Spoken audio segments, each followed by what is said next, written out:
everybody. Welcome to NuzBox Sports Curmudgeons Sunday night. Sunday night. Sunday Funday. Sunday night sports. Like that effect. Yeah, that was wonderful. We're here with Jay-Z. Hey guys, good evening. Your camera's weird. Maybe you could sit up a little bit. Yeah. How's that? That's better. That's better? Yeah. All right. Otherwise, I have to adjust the camera. We don't So wanna we're do here. And, yeah, we're still the technical things. Technical things with doing a new show, with having Jason Skype in, which is what we're going to do right now because Jason's going to join us. Yes, sir. Right. So how was your weekend? I'm actually going to Skype him in. Okay. As we speak. Yes, sir. Get the Jason on. While you tell me. Let's do it. While you tell me how your weekend is, I got pretty some good. Interesting stuff too. Pretty good.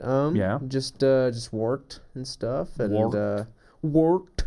made some money and money's good. just kind of kicked back and did some homework. Kicking back. Homework. Just, yeah, and it's I think it's week 9. Let me just repeat everything you're saying right now. All right, go ahead and do that. Okay, hang on a second here. But it's week 9. Yeah. At school now, and I'm signing up for classes this week. So you're gonna see some right this second. You're gonna see behind the scenes me setting up the show because Sparky here hasn't set up a dedicated Skype box. Oh, come on, man. Come on. We're relying on you. Come on. I haven't set up a dedicated Skype box yet, Ugh. although we have this working, but it's all working on this one laptop. That's not how it works. See, why can't we have it easy, man? I know, because we took it out because we never used Skype, and now we're using Skype. So, that being said, we're going to bring in... Oh, there he is. And actually, I'm just going to adjust him in his box. Jason! Look, I'm in a box. I'm miming. Yeah. Oh, wait a minute. I'm not supposed to talk. I wouldn't be a very good mime if I'm talking. You're there now. Excellent. Excellent. I'm going to go ahead and be Jay-Z's interpreter tonight. So I'll be up in the corner and I'll box up in the corner. And so, Jay-Z, go ahead and say a sentence and then I'll interpret it. Geez, I'll do the interpretation. Hey, you know what's funny? We put Jason in a box again. This week we put him in a box again. Yep. There it is. Fat man in a box. Fat man in a box. I know, and it's a small box. That's the thing. Yeah, we got to make you larger. Well, we haven't figured that out yet. Yeah, You don't need to make get it there. larger. I'm large enough. That's the problem. The way the system works is that it's like if I could make it a little larger, I could, but that's what we get for today. Maybe when we get the dedicated system, who knows? Yeah. I'm just complaining because I got lots of complaints. We can rant. We can rant. I mean, well, I was sick all week. Yeah. You're feeling better though, right? Feeling better. Good. Yeah, I can breathe now. Yeah. Breathing is good. Yeah, it breathing is essential. Turns out you need to breathe to live. Yeah. When did you find that out? This like Friday night when I couldn't breathe. Did New York Times release an article on, on breathing and how important it is? Yeah. I know what fish feel like when they're taken out of the water. Yeah. Oof. Yeah, step into their fins. Thing is, I can't figure it out. It felt like massive. Sorry, that was cheesy.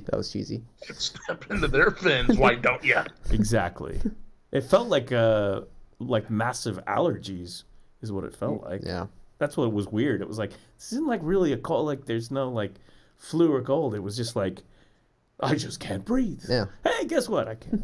Anyway. Just you're not going to breathe for a whole week. I can cough. We've decided we're just not going to breathe. Anyway, yeah, I felt better. Yeah, good. And then I felt good enough to go to a thing yesterday. Ah. Yeah. And then it was like free booze.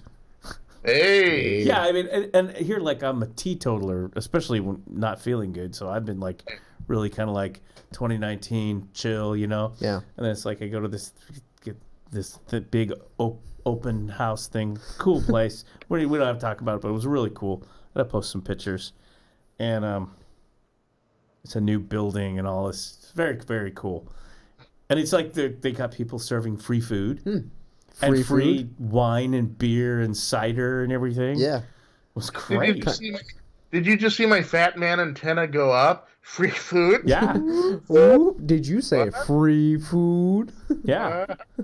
It was great. Yeah, but I wasn't like so hungry, but I was thirsty, so I'm like, oh yes, I'll try that Oregon, and it was all Oregon stuff, of course, you know, because it's a very Oregon thing, Local stuff. Yeah. So it's like, I'm like, oh yeah, I'll have the Pinot Gris. Oh yes, I'll have the cider or whatever. So I'm like, wow. Yeah. Live it up, Doc. Live it up. Yeah.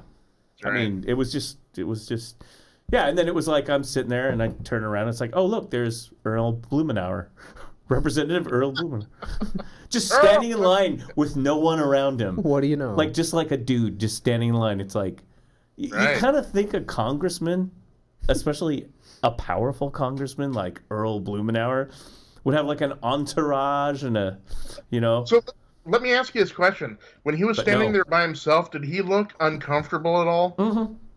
Because like you're right, there's always people around politicians, so when they're not alone, when they're all alone, it must be like a whole different world for them. Now that I think about it, Jason, I feel bad. I should have said hi or something.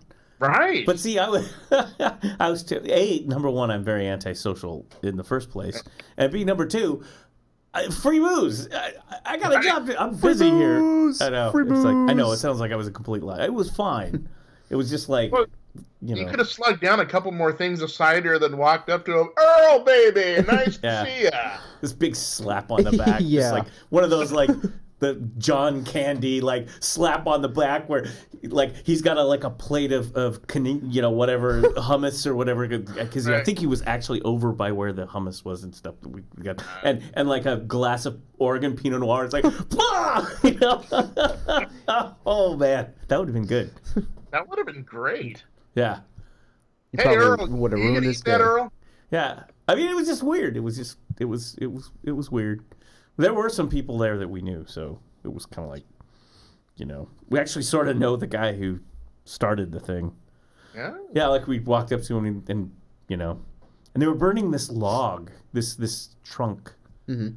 Like there was a tree trunk, like a big, giant, like big, you know, huge, like a big, not a redwood big, but you know. Nice size. A really nice size tree trunk. Wow. And they had set a fire. It was like a bonfire inside the tree trunk. Hey, that's pretty cool. I know. In all the years I was in the Boy Scouts, I've never seen that. Yeah. And it was totally cool. I took a picture of it. Yeah, I'd like to see that. I haven't posted it. Little video. But it was like burning inside the trunk and then making like a nice outside fire because it was cold. Yeah. Right? Yeah. It was clear and cold. Still the winter, and they had like an outside area with food carts and stuff, but people, you know, could warm up. It was very cool. Hey, that's pretty never neat. Seen that. Yeah. Oh, I want to see that. Yeah. Lucky I got a video. You got to see that. The guy who was kind of runs the thing, sort of, he exchanged some email. He sent me an email and said, I got to get this log started. And I thought, what's that a euphemism for? I mean, I literally was like, oh, interesting metaphor. Jason, we got to get this log started, you know? Log started. Yeah. And then I walk in, and then he's there stoking the fire. It's like, oh, literally, actually lighting a log on, okay. Hey. I thought this was something new, something I could put in the vocabulary. Right. You know? Just throw it out there, man. Let's get this log started, shall we? Let's keep this fire burning. Yeah. And it's like, oh, yeah, it's, it's it was a log. really a warm log. Pleasant experience, it sounds like it. No, it was great. It was. I mean, free food, free booze, like a neat fire. Well, I mean, they did kind of sell tickets. Yeah. You know, it was the opening. It's this play.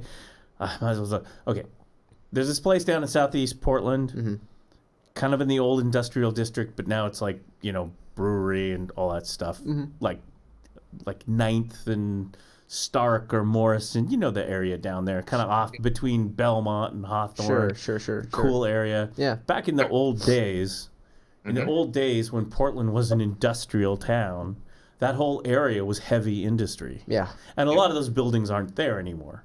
Some of the older buildings you see with like breweries and all that are actually old industrial buildings where they made stuff. They used to be. There's a lot of history. This particular building was a giant machine shop, and there were several on that block that aren't there anymore.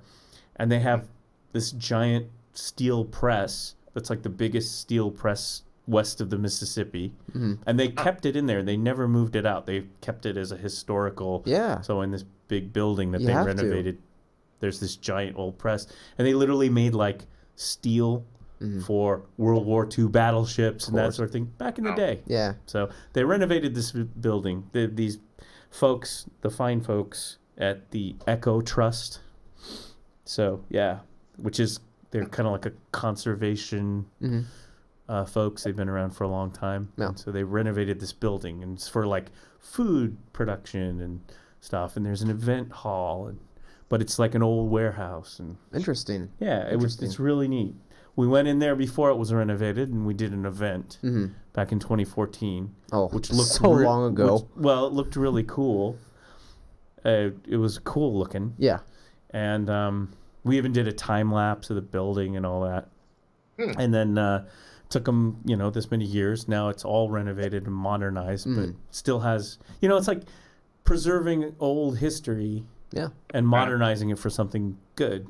And so it's really impressive. It's like one of the few it's like you go down there and everything's like condos and apartments and boxes, and you're like, oh, it's like just the usual stuff, but it's cool to see. Like, they ripped out an old building, but no, it's like there's this an apartment complex, here, and you're kind of like, but this is the kind of thing where they preserve the history of it.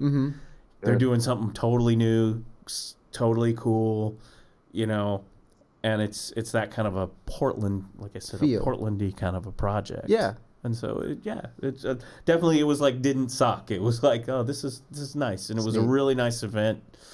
Oh. Like, and did I mention lots of wine and oh, of course. I think they had beer. I think they had some beer too. Has to be. But I was like, no, I'll just go with the cider and the wine. Nice. Yeah, it was nice. It's a good experience. Yeah, it was really nice. That's why I love Portland. Part of the reason, why I love Portland. Yeah, it's really, and that whole area is pretty cool. And I don't know. And in the meantime, like, we have some big famous breweries in Portland that are shutting down. Welcome to Sports Talk. Yeah, where we talk buildings and brewery. We're starting with beer. Urban renewal. We can talk about anything. I said other stuff. Yeah, we can. I said hashtag other stuff. Yeah. No, there's nothing wrong with that. I mean, so I was like sick and down, and then Saturday it's like, okay, can I make it? Oh, I'll make it. You're strong. So it kind of kicked me over the edge to start feeling better. There you go. It's good that you're and feeling better. Then we stopped at another place. After that was over, stopped at another place. And I swear to God, walk in, booze tasting. Hey, do you want to try this? It's like, dude. It's like nothing but alcohol. I know. I mean, I'm like I said, I've been teetotaling. I've been like pretty cool, like, But it was like, oh, whoa. I guess we're making up for lost time here or whatever. Well, if you were sick, think of it as medicinal. Yeah. Medicinal, as I like to call it, medicinal whiskey. Yeah. Right. Nothing like a good glass of wine to get you back on your feet, right? Get you feeling better. Well, that's the thing, yeah. I mean, you can't it's terrible if you're like got a cold and I mean, wine is just no, don't do it. Yeah, because it's got things in there that just aren't going to help your sinuses. I don't know why I'm talking about this. I was angry that I was so sick the whole week. Anyway, well, I don't know. We can start with this though. Okay. Well, wait a minute. You said you. Are you? Yeah, I wanted to tell you a story. Oh, story time. He's gonna tell it. See, I told my story. I guess we have to let Jay-Z tell his story. Gotta let him talk. Yeah, gotta let the boy talk. In a world somewhere out there. Yeah. Let him talk, eh? All right. So this is the epic story, a tale. So that only 2,000 years will. Oh, I'm sorry. It is Sunday, Yeah, it is Sunday. So guys, get cozy. Huddle around the fire and everything. This is the type of story. So today at work, I work at a fast food joint, right, ladies and gentlemen, and that will remain unnamed. Yes, exactly. I'm not gonna say the name, but so my position today was running. So what I'm doing is I'm gathering the food, right, and handing it to the person at the window who's presenting the food, right, and so a lady asks for a sandwich with no ketchup on it, right, and so the cooks they mess up and they put ketchup on her burger, right?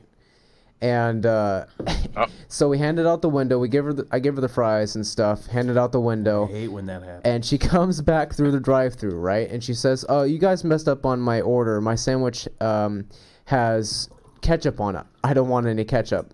And so she gets to the first window where my coworker, he's like, "Okay, so we'll replace it. Not a problem."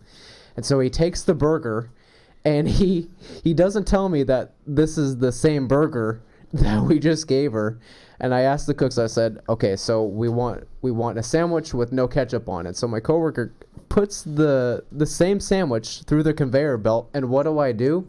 I just grab the same sandwich that she just gave us back. And I put it right back in the bag. And then my coworker gives it to her. And so... the lady, she comes back through the drive-thru and she says, "You guys gave me the same damn sandwich. Am I being punked right now?" And at the time, I felt bad. So, lady, if you're watching right now, I don't think you are. But if you are, I am so very sorry, okay? But she comes to the first window and she requests a refund because, she's late for something. But she ends up getting her burger, and man, I just felt so bad because all I do is I just pick up the same burger, I put it right back in the bag, because it said that had the tag no ketchup on it, and we just give it right back. So, awesome. I felt bad in the moment, but now it's something to kind of laugh on. So. I would have screamed at you. Yeah.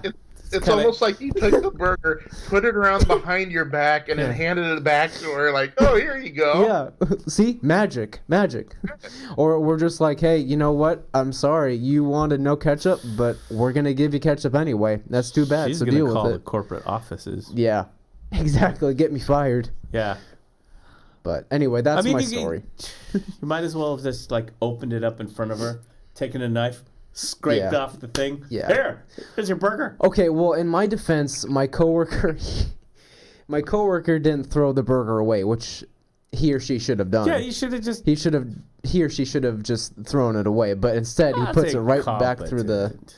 through the... I have no sympathy for you. Yeah, who does? That's incompetent. Yeah. Do you know how frustrating that is? Yeah. I hate it when that happens. Which is why I don't go through drive-through, Yeah. fast food anyway. Yeah. Not that there is fast food that I would eat anyway, but, it's like, oof, and you're just like, well, whatever. I just, If you would have picked up the burger, right, instead of scraping it off, take the patty out and lick it off of the patty. Yeah. Well, I know that has the same effect. Put it back in and hand it to her. Here you go, it's clean. Yeah. It is ketchup free. Don't they have they plug it in and it says no this or that, and actually it's so we have our screen to put in no ketchup. Right. But and so in the kitchen it's even buttons on there. And so in the kitchen the not tag, you have to do a lot of thought. No, you don't. No. But the tag will be brought up and stuff, and we'll stick the tag on the box, right?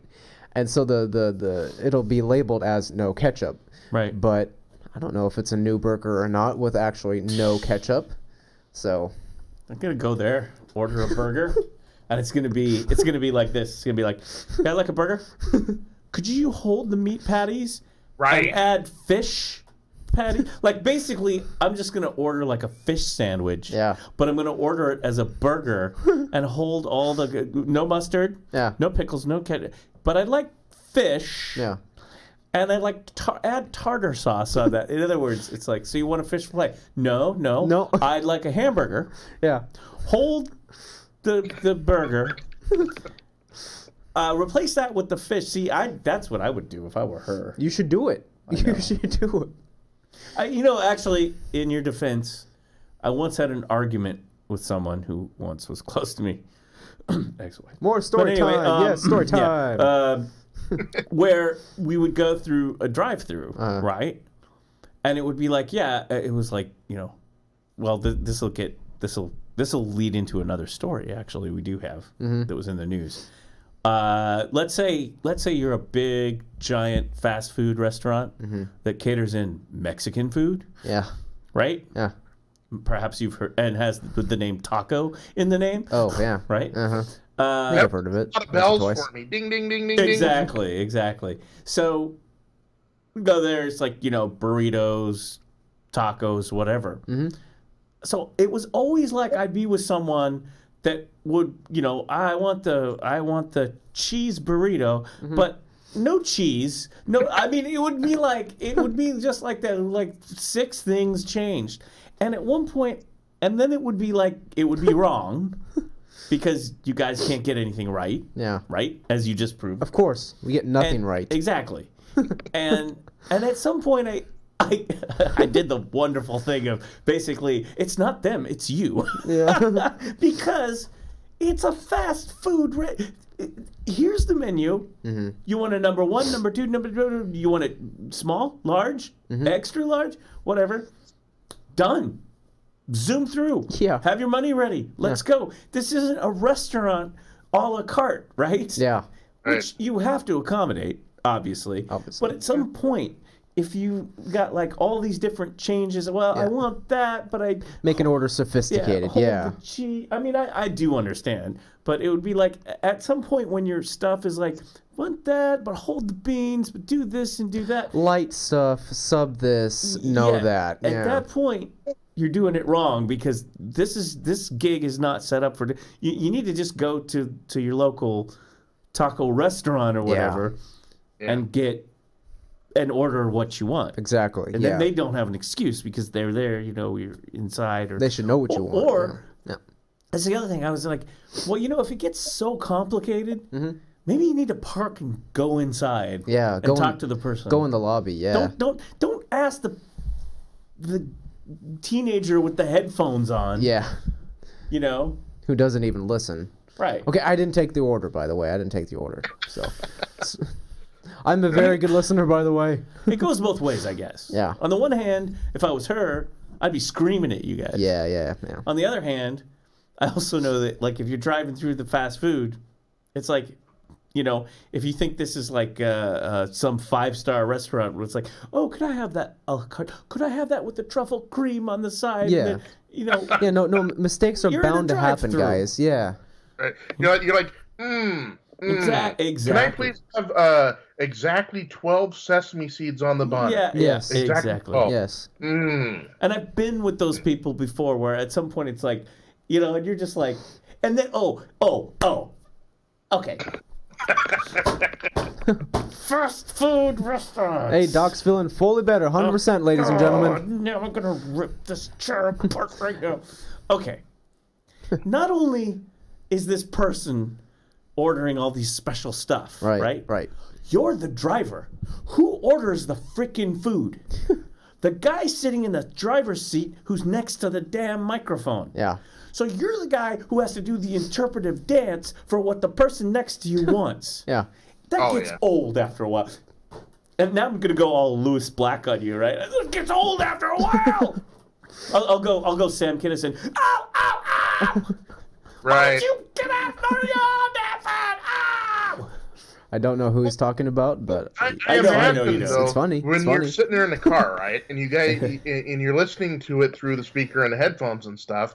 If you're like the guy that's sitting there, the driver, and you're sitting there, it's pretty clear. But if the guy, like either in the back or the passenger side, it's got to sound like Charlie Brown's parents, right? Yeah. Like, Wah, wah, wah, wah. Yeah. He wants a cheeseburger. Wah, wah, wah, wah. 12 sesame seeds. Yeah. Or you got the kid, and it's like, what do you guys want? We're getting up on the microphone, Yes. and you stop. What do you want? Hi, welcome to Wally's Big Burger. what would you like? Standing by for your order, sir. Are you still there, sir? And then they're like, what the hell do you want? And then they'll be like, hello? I've been waiting here for, X amount of minutes, for you to take my order. I've said, hello, can I take your order? Loud and clear. Okay? I would like a hamburger. Hold the meat. Replace that with the fish fillet. Hold the mustard and the ketchup and the pickles. Replace that and the special sauce and replace that with the tartar sauce. I'd like that sliced in two, please. 12 sesame seeds on that bun. And if it's not exactly how I want it, I send it back. Okay, you be assertive. You be assertive. I send it back. I'd like a milkshake. Hold the dairy. Yeah. Yeah, hold the dairy, and I want minced onion, not chopped onion. Yeah, I want minced onion. Yeah. If you could extract the dairy from the shake, that would be grand, okay? and then, as you're doing all this crap, because, not only, they need the drive-through on the other side, on the passenger side. You're the driver. Mm-hmm. You're driving these you're driving these people around and taking their order. Yeah. What are you doing? Everything for him. Yeah. What are you there, Arthur's butler or something? Yeah. I don't know. You know what I'm saying? And it's like it's like, and then you get all that stuff in, and they're gonna read it back, and then someone in the back goes, "Oh, wait a minute. Oh, you know what? I don't want the cheeseburger. Could you tell him I don't want the cheeseburger? Yeah, I changed my mind last minute instead. Yeah. I want the bean taco, but can I get it with the black beans, no onions, hold the cheese." Dude, you sound like a mom right now. Well, you sound like a mom. Can I get that? But I want it this way. And no guacamole. It makes Bobby break out in a rag. Yeah.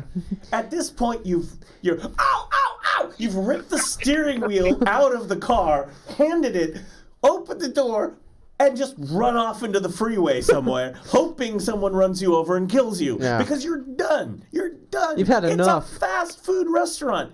As I once explained. Explain the words fast food. It has the word fast in it. Yeah. Yeah.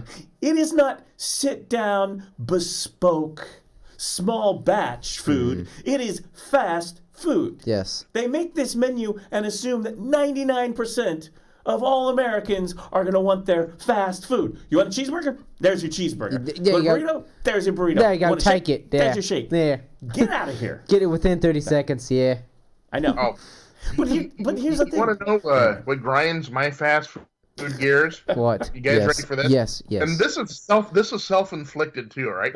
I am a very anal retentive orderer, right? So I got kids in the back, right? And I do the same spiel every time, like if there's cars in front of us. Think about what you want when we get to the window. Yes. I want That's what I'm saying, right? Jason. That's what I'm saying. Because people take 10 minutes at the speaker to decide what they want. Okay, it's like this. It's always like, welcome to the next by Wally for burger. What would you like? Hey there, what's up on Wally's burger? We have a special on our fries. And then here's what it is.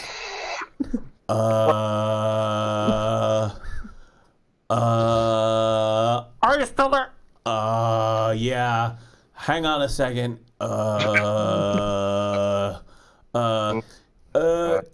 Do you guys have in-season blueberry milkshakes? Okay, you know what you sound like? I'll tell you what you sound like. You sound like those kids that'll come in through the drive-thru at, 1 o'clock, 2 o'clock in the morning, high out of their minds, ordering $40 worth of food, and it'll take 15 minutes through the drive-thru to decide what they want. That's who you sound like. Dude, that looks good. I want pancakes. Yeah. And then can I get like 30 hash browns? I don't care. I'll pay for it. I'm stoned out of my mind. Give me some grub. Oh man, that's the other thing too. Then it's like, do you got 10 cents? Do you got a dime? No, I mean it's like 10. I don't want to break a 50. I got like a 50 here. Okay, I got exact change. I need a dime. Okay, I need a nickel. And then you're digging through the seat cushions of your freaking car looking for that nickel because you got like a 50 on you, right? Yeah. It's like well, I've got $7. I just need 10 cents, but I also have this 50. Right? There you go. You want mine, right? Oh man. Is that what pretty much how it works? What about the ice water orderer? The ones that order like 3 triple crack burgers with cheese, and then like I'd like a medium ice water. Right. Dude, your arteries are already hardening from the triple crack burger with cheese. I mean, you might as well go all in and get yourself like a Sierra Mist or something, right? Or no, those people that order just a small water during lunch rush. During lunch ruch, ladies and gentlemen. One single water. I mean, water's free. That's what that. Okay. That's what that lady's gonna do. And all they order is just a freaking water. That's what she's gonna do. Like, come in, guys. Come into the lobby and get your water. Okay. Exactly. And don't hold up the line. You know. That's the thing. You got 10 cars back, and then you're the guy again. Who's like, oh no, I you know what? I don't want that entire order you just ordered. Can you change that? You're in the car and you see the people in the back and they're just like, they're ripping out the steering wheel. Yeah, like you guys bending the steering wheel, and you're just like, and you're the guy. I mean, okay, if I ever go through fast food these days, anytime, I'm the guy who's like. Maybe it's summertime and I really need something to drink. Yeah. And maybe it's like iced tea. Yeah. Or something like that. Yeah, iced tea. Rarely a soda because I don't even drink it, but maybe an iced tea. I'm the guy behind that van that's taking 10 minutes with the order.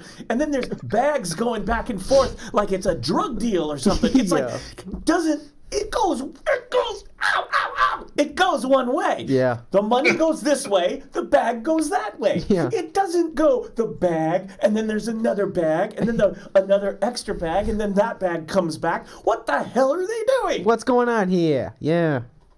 I didn't get enough ketchup packets. I need you to put more ketchup packets. Yeah, can you go way across the store to get me one more ketchup packet? I'm gonna need it, please, Billy. He needs an excess amount of ketchup for his small fry. If you have anything special that you need, just park the car and go inside. Yeah. That's not what the drive-thru is for. Yeah. As a matter of fact, I think there should be a big giant sign that says no substitutions in the drive-thru. Yeah, so deal with it. Yeah.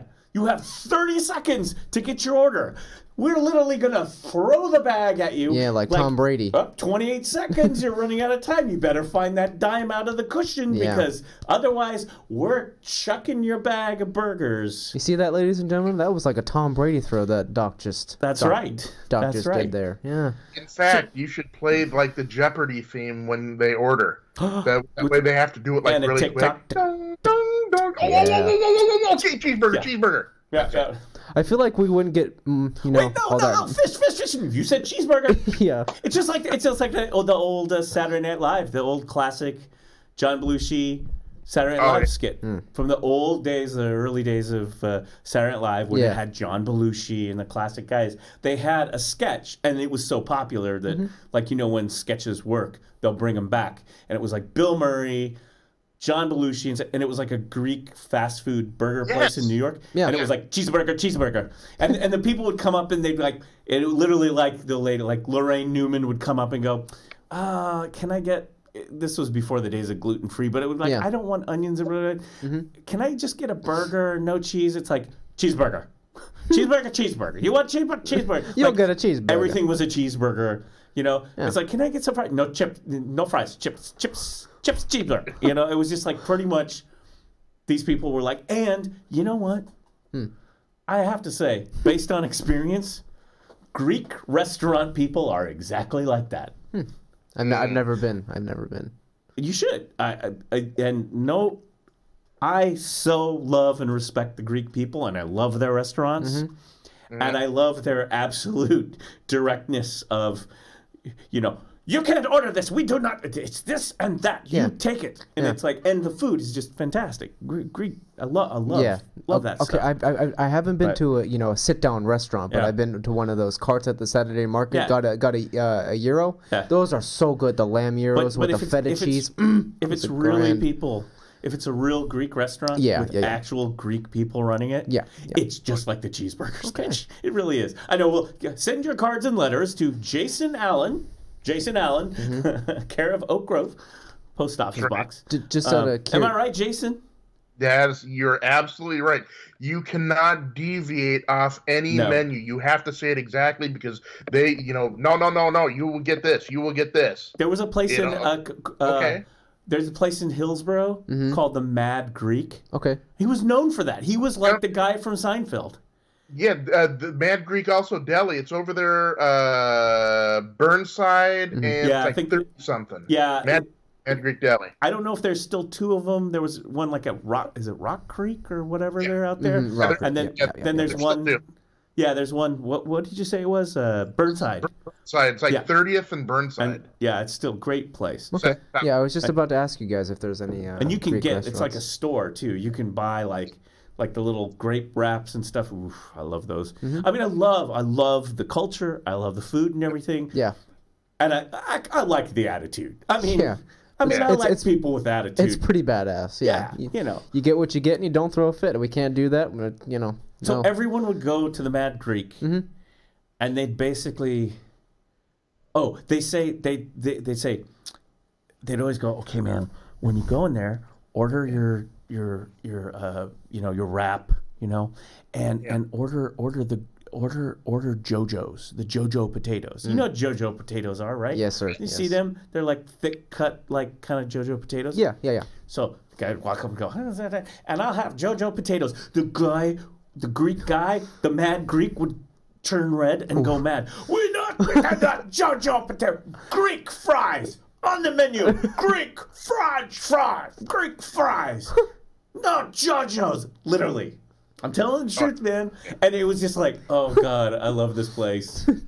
This is what we like, You are an angel. Yeah. Yes, yeah, exactly. I mean, people literally would go in there and do that to get yelled at lunch, just because it was funny. Yeah. It was like, I just gotta hear this guy go off about the Greek fries, man. Jeez, that sounds great. Am I right, Jason? Oh yeah. I love going into the Mad Greek deli, man. Yeah. I mean, Everyone and no one. The cool thing about it is nobody talks in a normal voice either. Yeah. It's always really raised, but it's so frenetic and cool that you just sit there and just kind of take it all in. Yeah. Oh yeah. And it's always a place, and we're not singling out the Mad Greek. Again, this is an endorsement of that place, by the way. Oh yeah. Absolutely, the food is. It's amazing. You guys over are there. making me hungry. I'm sorry. Yeah, I know. Now I want to go out and It's have some like grape leaves. And, it's 8:30 and I'm Yeah. starving now. yeah. I was in there last time, Mad Greek Deli, right? Yeah. Yeah. And I'm sitting there and I see just off the thing it says Sunday buffet. Really? Of course, me, fat man, but They have a buffet, You know? a Greek buffet. Oh, Oof, so I'm watch out. literally off to the corner talking to like one of the owners, right? He's a kind of an elderly, bigger elderly gentleman. I'd say well into his 60s. And I'm talking to him, and we're both talking excitedly because he's telling me everything that they got in this Greek buffet on Sundays, and he loves it that a white boy, a white European boy is like, yes, give me, Yeah. and he's just so excited, this, we got this, no, you come, you take this. I'm like, ooh. Yeah, it just reminded me though that what you said earlier.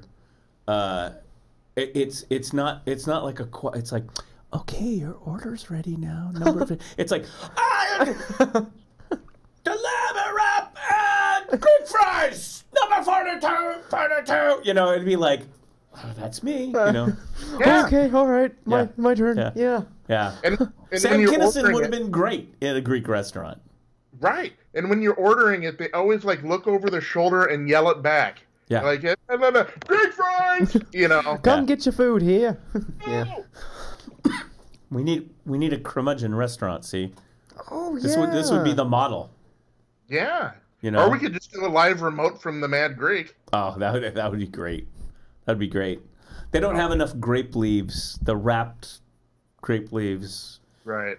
I'll eat them out of house and home. I had vegan spanakopita. I had spanakopita for the first time since I turned vegan vegetarian. What is spanakopita?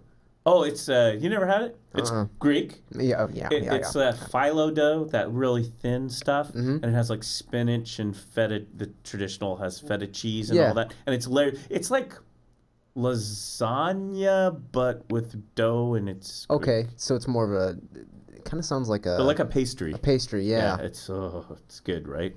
It's one of my favorite things. So it's spinach and cheese and bread. Well, just really thin. I mean, don't get me Dough. wrong, that sounds good, but No, just thin dough. okay. Like it's thin though. It's paper thin. Okay. And it's layers and layers of it. Okay. All right. So it's not really. It is technically bread, but it's really not bread. It's like kind of crispy, thin layers, and then layers of, layers of cheese, layers of layers, spinach and layers. stuff like that. I think sometimes there's different versions. I think some of them can put meat in there or whatever. Yeah, that sounds great. Oh, it's fantastic. Is But it, I had a vegan version of it. just I was like, just wondering, is it can it be spicy? Do people put spices on it? Because I'm maybe peppery. pepper. Not. Is it spicy? Yeah, not too much. Yeah. Okay. Yeah, more like there's like citrus and things like that. Citrus, like garlic and some olive. Yeah, olives. It's Mediterranean. I ask because the cuisine is Mediterranean. Yeah, So yeah. there's a lot of olives. There's olive oil. fresh. Yeah. Seafood, lamb. Yep. I mean, as far as the meat stuff goes, and I don't know. That sounds great. I'm a huge fan of Greek food. All right, now I'm hungry. I know, me too. Now I'm hungry. Okay, that's the show. We're hungry. Yeah. We'll call this segment Curmudgeon Cuisine. Well, Yes. I Yes. I didn't segue properly because we were talking about the fast food taco experience. Yeah.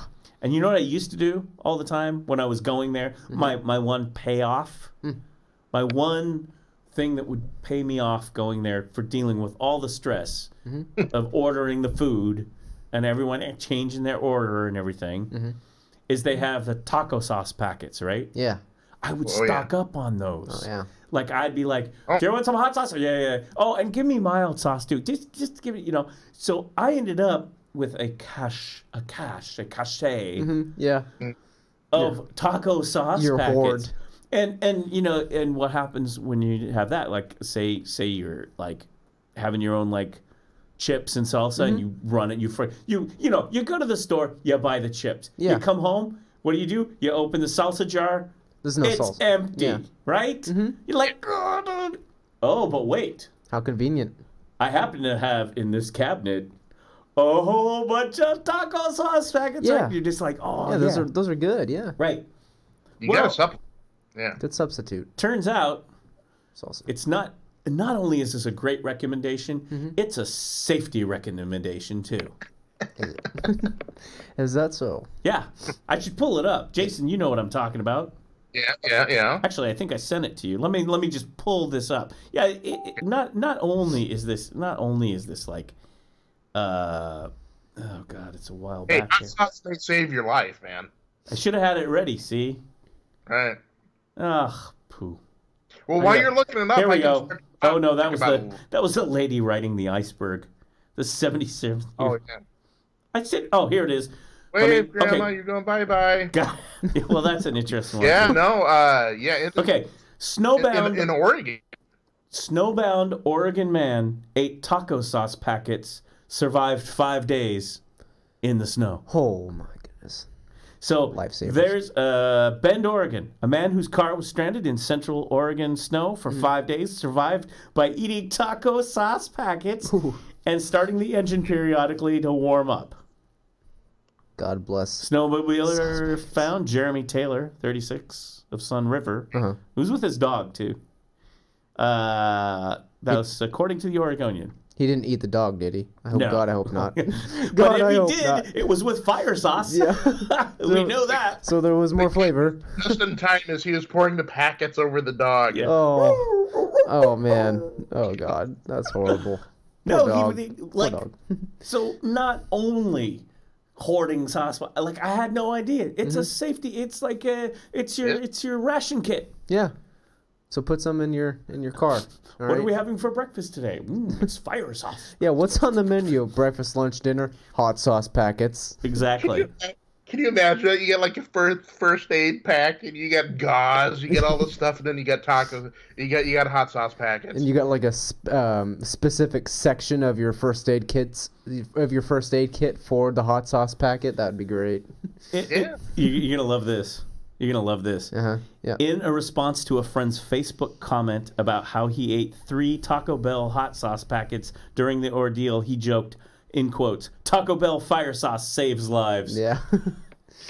It does. It does, ladies and gentlemen. It saves lives. Millions. I'm kidding. Not millions. Not millions. No. But hey. Not even thousands. So, pro safety tip: stock up on your fire sauce. Do it. Go to Taco Bell. Get those hot sauce or anywhere. I love it. But if I was an executive for like PepsiCo, which owns Taco Bell, yeah, I would give that guy free Taco Bell for life just for mentioning it, in a new, in this news story. And he's like, "Yeah, Taco Bell fire sauce." I know. Yeah, it's like somebody's got to get a hold of that guy. It's like, I was out stranded in the snow for 5 days. Things were looking bleak, and then ding, run for the border. That's right. Hot sauce. I mean, you're out there just like snow all around your rig, which, I mean, no joke. We know how it is in Oregon. Like, people do die out there. I mean, it's bad, right? He couldn't get the doors open. He was trying to get out, and then, it just accumulated in, right? And he's like there, like in the cab of his truck, like Neil Armstrong on Apollo 11, like sucking out the hot sauce. Man. That's right. Yeah. Hey, that's a smart move, man. Yeah. Anything to do to stay alive, right? Yeah, if he would have had a pack of Twinkies, he could have made it to the apocalypse. Yeah. Sugar saved lives, actually. I might as well, since I was in here looking at these that I sent you, since we're doing the news and not sports, Aww. I thought I'd bring this one up. And file this under the real personal toll of climate change. Okay. Climate change, the actual personal toll. Tourist posing for photo on iceberg gets swept out to sea. The picture is priceless. I should put it up here. American tourist was swept out to sea. I think she was in vacation in Iceland. Texan grandma. Oh yeah, Judith Strang was with her son Rod on the shorelines of the country's south coast when she sat down for a photo op on a throne-like iceberg. Oh, it was shaped like an easy place to sit, so it was like, let's take a little selfie. When I got on it, it started to totter, and a wave came in, and very large wave, and Grandma went out to sea. Bye, Grandma. Yep. Oh, only a tourist from America in the South would that story be about that, right? I think they called their Coast Guard or whatever, and they did. She is okay. Okay, good. She's back, but Grandma is alive. Yes. Oh, what is just like just like taco sauce packet guy? Her granddaughter Catherine received a hilarious series of photos. Hilarious series. Hey, Kathy, here's a hilarious series of photos of Grandma almost biting it out in Iceland in the ocean. Here you go. You want to see? Yeah. This is your grandma. Yeah. Talk about the Darwin Award for Grandma. Getting on the iceberg and getting washed out to sea. Your grandma's famous. How cool. Her granddaughter cool? Catherine received a hilarious series of photos chronicling the ordeal from her dad and posted them on Twitter Monday, of course. The first shows her grinning granny posing regally on the iceberg throne with the caption "Iceberg Queen," followed by one of Strang suddenly out in the ocean saying "lost her kingdom when she drifted out to sea." So. I'm thinking these kids need to be cut out of the will, Grandma. Yeah, maybe. Was the final picture when she's way out there, was it just like titled Natural Selection? I know. When I get back in and save, when the Iceland, I guess it was Iceland that said, right? Yeah, I think you said I thought it was in Norway, but Yeah, when the Coast Guard brings me back in, I'll be meeting with my lawyer and cutting all you jerks, Yeah. all you Twitter posting grandchildren jerks out of the will. It would have had to have been Iceland, because if it was in Norway, they just would have let her go. Yeah. You know, they said, "Oh, sorry." Too bad. Granny, Third go. photo, even farther to sea. A third photo of her even farther out to sea is captioned, "No joke, a Coast Guard rescuer had to save her and bring her back to shore." Like, there is a picture. I think maybe the Coast Guard should be in her will now. Yeah. Right? Yeah. Instead of Right. return I kids. think I can. Well, we'll still have Jason here. I can show you right here. Okay, cool. Oh yeah, I just got to do that. Jason will still be there. Oh, let's turn that off. Oh, not that. Hey, See that? There she is sitting on the iceberg, like smiling. Like everything's all natural. like yeah. you do. This is New York I Post. meant for this to happen. Yeah, this is out the New York Post. And then it's like, whoa, she's out there.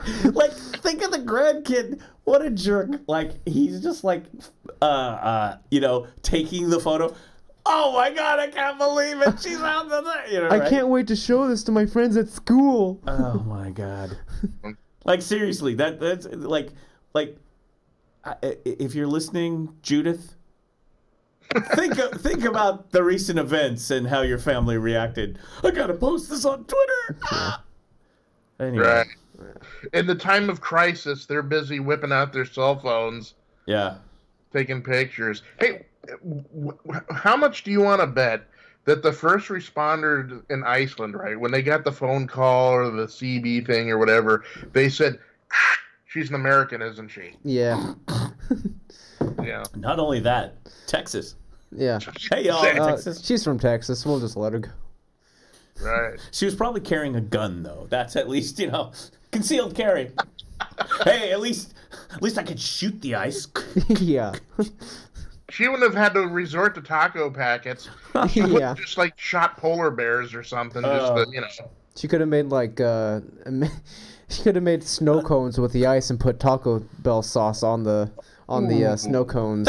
I know that's disgusting, but I'm just being kind of creative here. That was my first take on the story when I read it.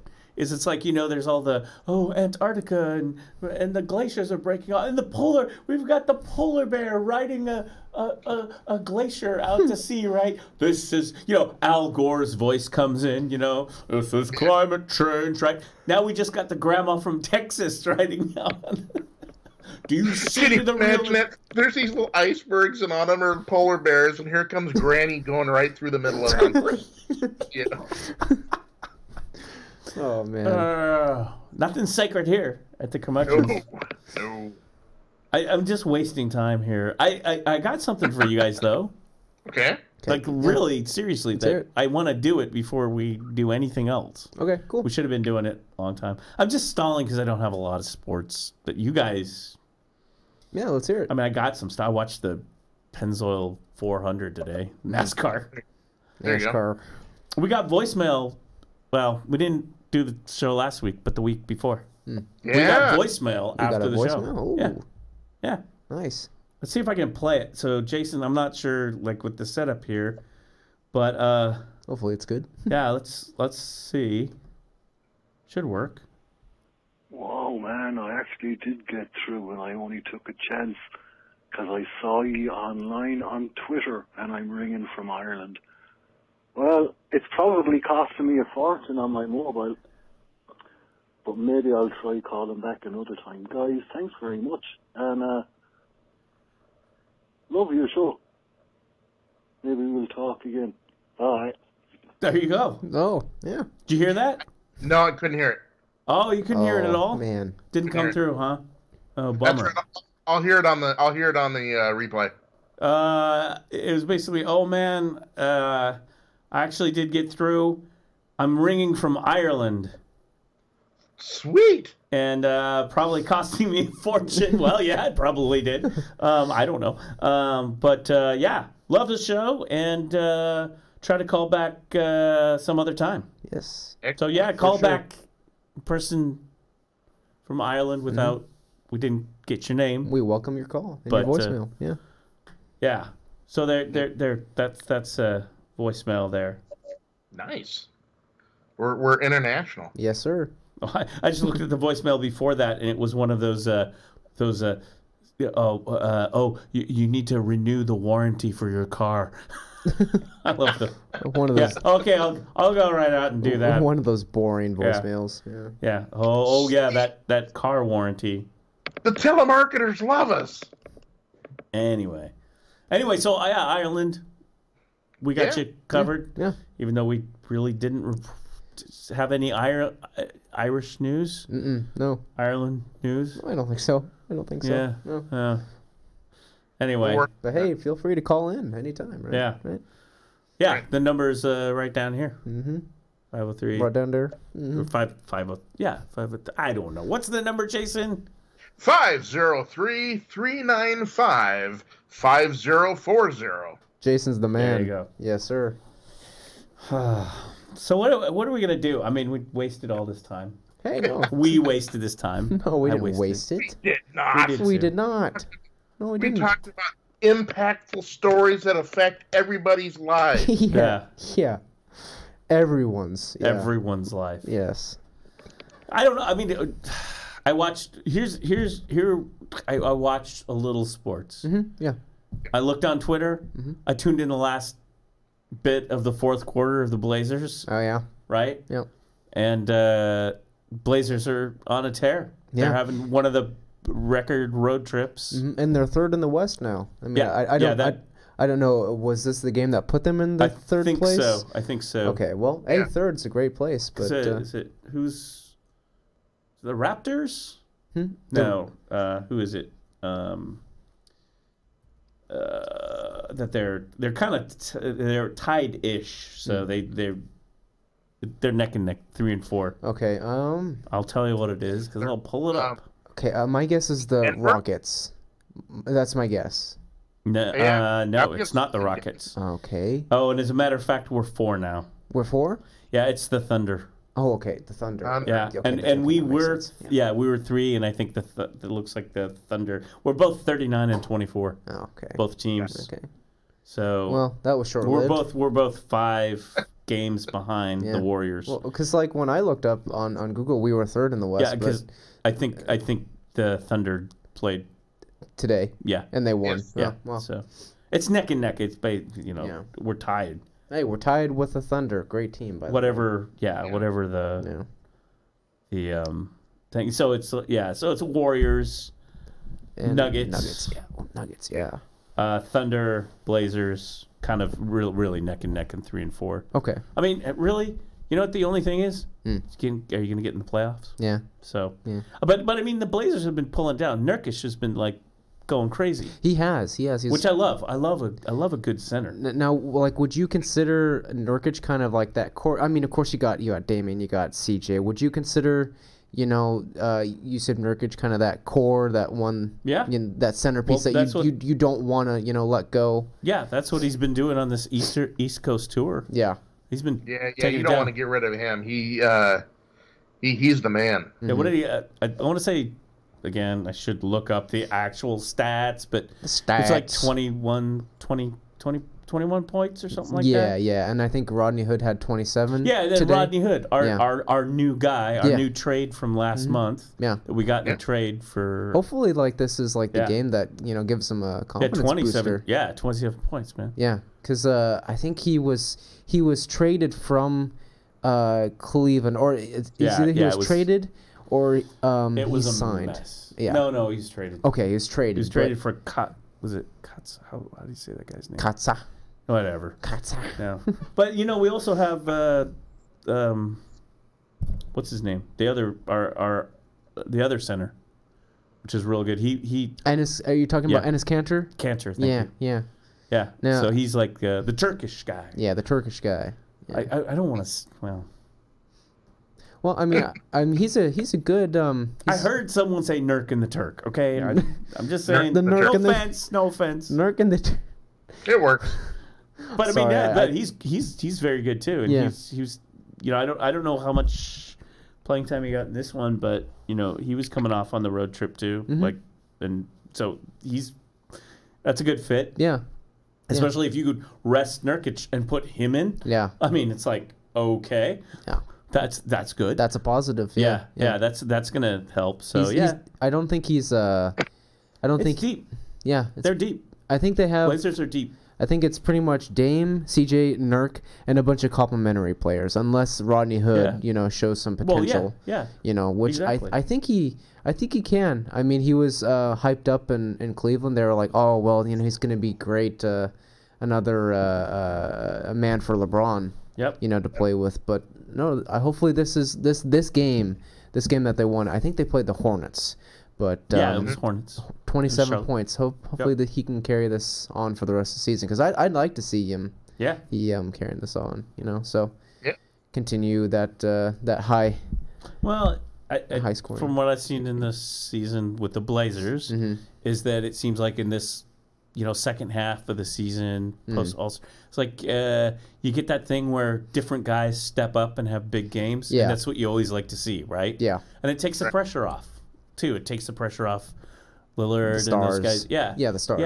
Yeah, and that's fine. That's great. That means the team's deep. I mean, you're going to need it in the playoffs. Yeah, if somebody gets injured, you need other people to step up. Yeah, and when if you ever want to go deep into the playoffs, you have to have that bench. Yeah, because this guy Dame and CJ, as good as they are, they're not going to carry you. Right. Yeah, and people are going to key on them in the playoffs, So you want somebody else to get hot, Otherwise, they're pretty much just going to run it through, Dame, CJ, and Nurkic, So you want someone to, chip in when they can and get hot in the playoffs. So hopefully, at Cantor and Hood, they provide that boost.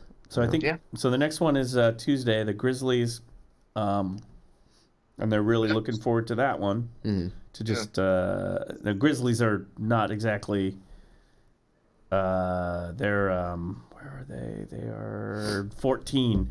They're next to bottom, but still. Yeah, and they got rid of Marcus All, didn't they? They traded him to the Raptors, I think. Yeah. Right. And I think they swapped him with Jose Valanciunas, if I'm not mistaken. So pretty much a center swap. So I think one of the big news aside from other things is the Lakers got beat by the Suns. Yeah, the worst team in the West. Yeah. It's not looking good, ladies and gentlemen. It's not looking good. The talk is that the Lakers are looking like they're not going to make the playoff berth. No, I don't. And even if they do, I think they're just going to scrape by. Yeah. To get to that 8th seed. Can you imagine them if they can actually get the 8th seed, right? They play their butts off. They finally scrape it together, and then your first round guys are Warriors. The Golden State Warriors. Yeah, just who you want to play, right? Yeah. You're better off at that point missing the playoff and getting a better draft pick. Exactly. I mean, you're just going to get swept 4-0. I mean, it's pretty much LeBron. If you think about it, it's pretty much LeBron, because I still don't think Brandon Ingram or Lonzo Ball or Kuzma, they're not at that level to where they need to be. They're not at their full potential. They're still growing. I mean, they're still really young. So pretty much it's LeBron versus that all-star starting 5. LeBron versus... that starting 5. I mean, go ahead. Oh, I was just gonna say. So the Lakers did. I mean, they did. There is a record here that was beat. Yeah, and that was the worst win percentage to beat a LeBron James team. Like that was the distinction. I mean, essentially, what they're saying is this was the worst team to beat LeBron. A team with LeBron playing, up to this point ever. It's the Suns are like 0.190. The Cavs, March 2011 and January 2009. Cavs and the Wizards 194 and 194. So it's like at least 25 games into the season. Yeah, LeBron playing on that team, and then that team getting beat. And that team having just an atrocious record. Yeah. So No, they need another star, man. They need another. They need one or two other stars to really help out LeBron. Because I'm not a Lakers fan, but I want to see LeBron do well. Yeah.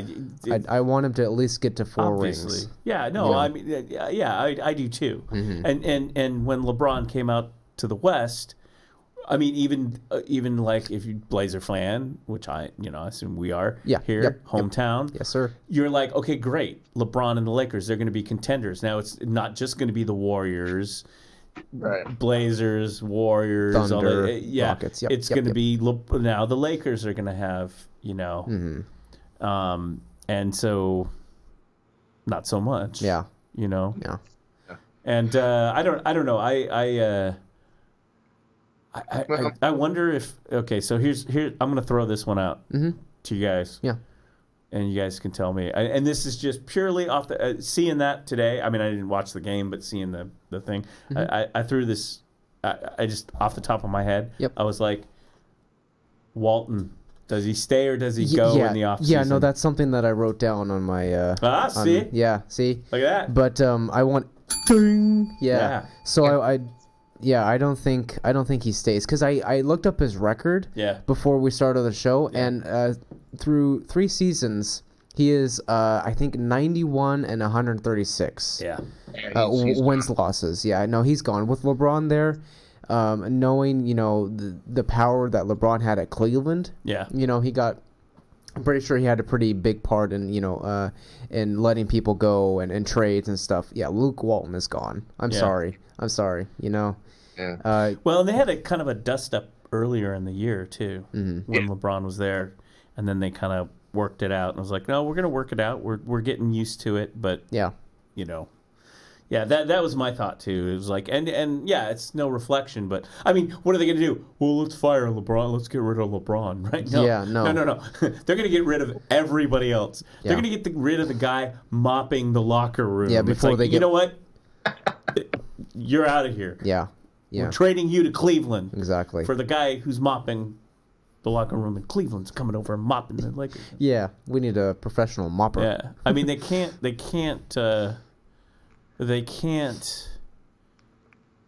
I mean the owners are the owners, right? Yeah. So. Owner and a GM, and it's unfortunate too. I mean, because who are you going to get that LeBron is going to respect enough to actually listen to? And maybe the reason why I say that is Jay-Z, you're absolutely right. His supporting cast, they are just not developed enough to run with this guy. And that's the problem right there. Is you can bring in another Riley, right? You could bring in whoever, Larry Brown. You could bring in anyone who's got a huge name. And they're going to still run into the problems that if a supporting cast can't deliver, the frustration sets in. Yeah. Well, and it's like LeBron, he doesn't have all this time. I mean, he's going to be 35 in December. Right. And so he doesn't have this time to wait on these, young players to develop. I see great things from, that growing 3 that I just mentioned. But it's going to take some time. Like, I don't see them just... just like that, I think it's going to take some time, and LeBron doesn't have that. His window is closing, I feel, for him to win a championship. Right. And another thing is that I think because he's gotten older, again, 35 in December, I think LeBron should be taking pay cuts. I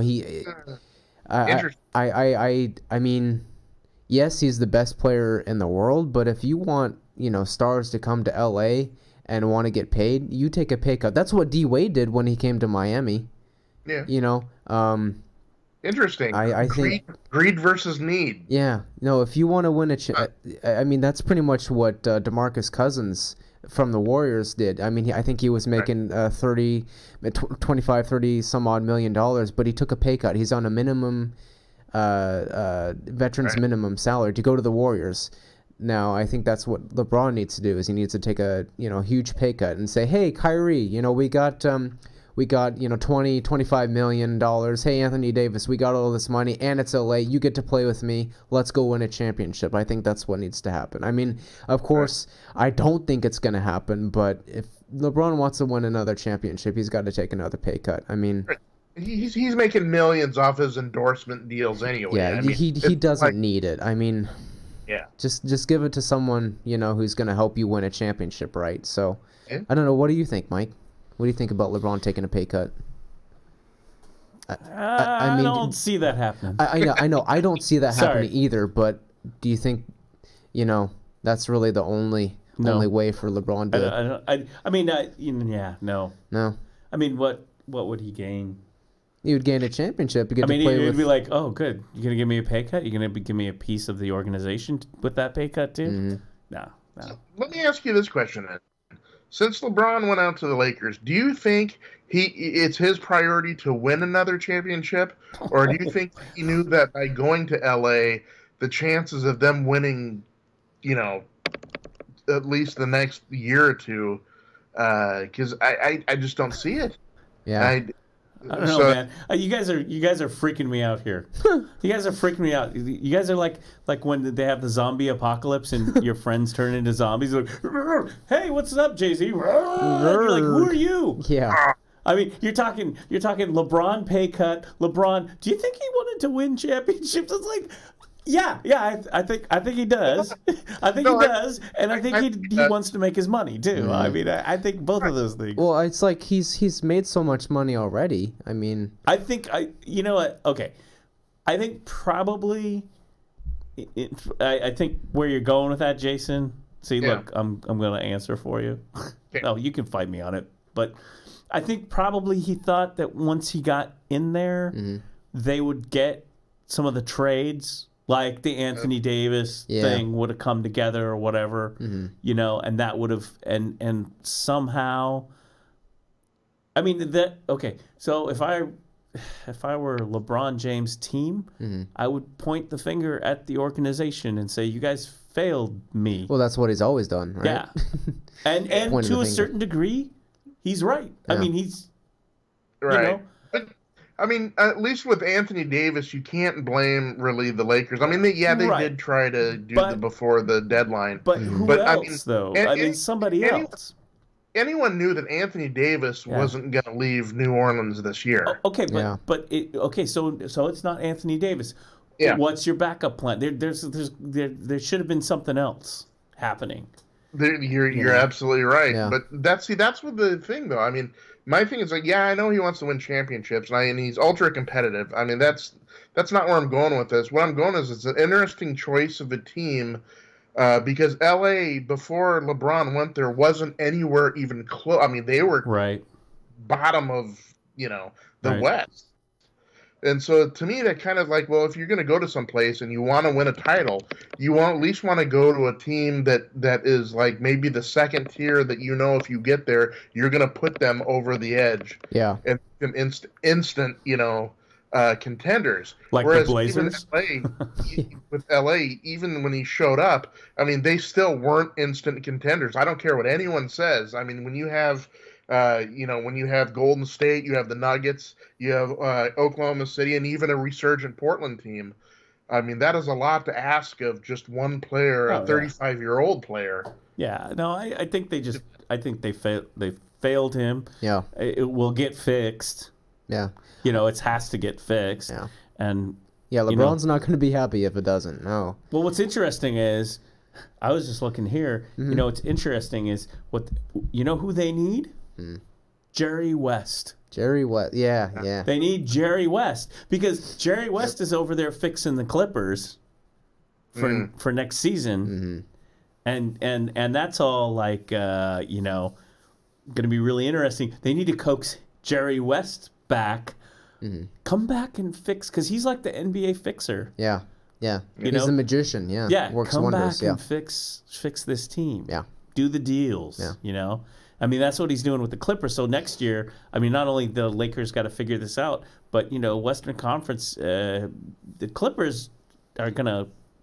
They're going to make some noise. Yeah. Well, so Steve Ballmer, ex-Microsoft CEO. Yeah. Right? Yeah. Tons of money.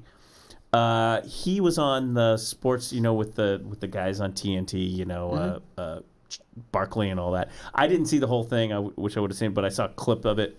And basically, he's like, he's basically, my checkbook is open. Yeah. Jerry West, tell me what I need to do and tell me how much you need to write in there. And so, I mean, you got an owner who's got deep pockets. Yeah. And can buy, and you got this guy who's going to put it together. So you're going to have that to deal with too. Mm-hmm. It's just another team to you know, have to face. So it's going to be interesting. Yeah. And I was thinking about too, you know, kind of the governor, the person who's kind of, you know, running it right now is of course Jerry Buss's daughter. Yeah, Jeannie Buss. Yeah. And so, you know, pressure's on her too. Yeah. And so that's going to be an interesting story. I don't know what that put. You know, I'm not so good. You know, you guys are probably way better than this. You know, with the draft picks and all that sort of thing. Mm-hmm. I try to keep up, but boy, you know, every sports league it's really confusing. Like when you just look at it and you go, what? Who traded what picks where? Yeah. What? You know. Well, they're so frequent. You know. Yeah. So So I don't know how that plays into the Lakers. Yeah. But yeah, I don't know. I don't know either. And plus, maybe Jay-Z can shed some light on this.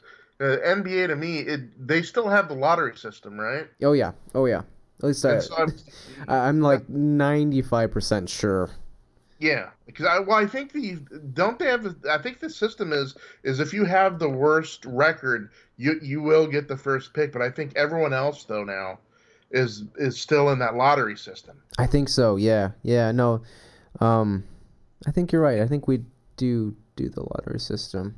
Yeah, it's like I think instead of 1 to 15, I think it's now just 2 to 15. Yeah. And I mean, think about this. What if LeBron? How sucky would it be to let them get like an 11th to the 15th, right? Yeah. I mean, because maybe I'm being unfair, but I think the talent pool this next year is not going to be advantageous for the Lakers if they don't get a fairly high lottery pick. Yeah. So no, and LeBron won't be happy about that. You know, he's like, you got to make it happen. You got to make it happen. How come I get the feeling he's in the front office just screaming, Zion, I want Zion. Yeah, give me Zion, yeah. That is a perfect... You're looking at my screen, dude. You're looking at my screen. That's the perfect segue. Because I can't remember when we did the show, but I don't believe we talked about this. We didn't talk about the blowout. February 20th. Yeah. Duke, the Blue Devils. Mm-hmm. We didn't talk about this, did we? No, we did not. This was a few days afterwards. After our show. Yeah. Zion Williamson does a spin around at the top of the key, and his Nike shoe, his brand new Nike sports shoe. Yeah, so shiny, so perfect. Blows apart. Yeah. Blows apart. And he did get injured. And that was the how bad? Larger concern. I think temporarily. Oh, okay. I'm trying to take a look here. Nothing major, right? It's a very light sprain, but yeah, it was with that much money riding on it, you want to keep this guy on the shelf as long as possible, because if you're Duke, you're not bringing him out to get hurt again. I mean, I would sit his butt down. Yeah. Yeah. Of course, if I was Zion, I would probably sit out the rest of the year because you're gonna make your millions anyway. Why take a chance? Yeah, but that's what really matters is in the pros. I mean, not to downplay college basketball, but that's where it matters. Make your money. Yeah, but he's a competitor though. I think he'll be go time for March Madness when they start. He suffered a sprained knee. Yeah, slight sprain. Uh-huh. Yeah, but I know that obviously, that he got. It could have been a lot worse. Yeah, obviously that's the concern. But I'm looking here. Well, the funny thing is, I remember seeing the replay, and President Obama was sitting behind the Duke bench, and as it happened, they put back in the bench, and Obama's like looking down there going, and he turns to the guy. You could read his lips. It's like, it's a shoe. Yeah, blew his shoe out. Look, yeah. Hey, Nike. Nice. Right. So I'm just looking here. I pulled it up. And Skechers. Oh man, Skechers. I should just Hold on. let me pull it up here. You see it right here. This is a Skechers new ad. Just blew it. It says wrong one. It says just blew it. blew it. Skechers, we won't split on you. Yeah. So there you go. Skechers. Somebody else said Skechers takes shot at Nike. There was another shoe company that took a shot at him. That's pretty bad, though. Yeah. That's, I don't know. Was, There was a good joke. There was a good joke that on Twitter or whatever, someone the joke that Nike responds to the blowout by firing a 12-year-old factory worker. Right. Some kid in Malaysia just got... That'll solve the problem. Yeah. I can imagine being at Nike, and I mean, that's your product. That's an embarrassment. Yeah. Big embarrassment. Yeah. Anyway, so yeah. So does Zion go with Nike, when from now on, or does he go with one of the other big companies, big shoe brands, right? Yeah, That's I don't know. Kind of up in question. There was the press picked up on it on a larger issue about like sponsorship of college teams and all that. So I don't know. I remember since we're talking about like companies, these shoe companies getting a lot of crap thrown in their face. I remember when Derrick Rose, he would I think he was sponsored by Adidas at this time and stuff, and Adidas got a lot of crap just because like those injuries were so significant, and then they're like, oh well, blame Adidas, blame the shoe that they make, So I don't know, just a little flashback, but I don't know. I think he'll still probably sign with Nike. Yeah, dollars will prevail. Yeah, they'll fire the factory, the child factory worker. They'll get this taken care of for sure. It's so bad. Yeah. That's so bad. I know. I'm sorry, folks. Look, it wasn't me. It was Twitter. It wasn't me. All right. Well, what a blight on her resume at the age of 9. Yeah. It wasn't. Yeah. I don't know. But anyway, so I don't know, man. What do y'all got? Well, we got Andy Avalos. I think that's how you pronounce his name, right, Jason?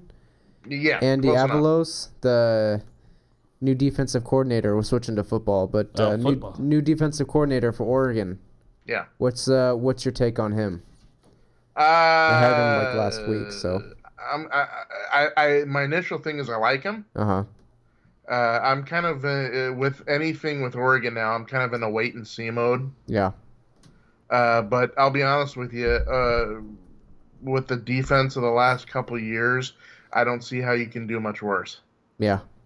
I mean, get the guy in there. He seems to be one of those guys that's a hard charger, and has instilled this sort of real physical, aggressive defense, philosophy, which meshes with Mario's master game plan. Yeah. And so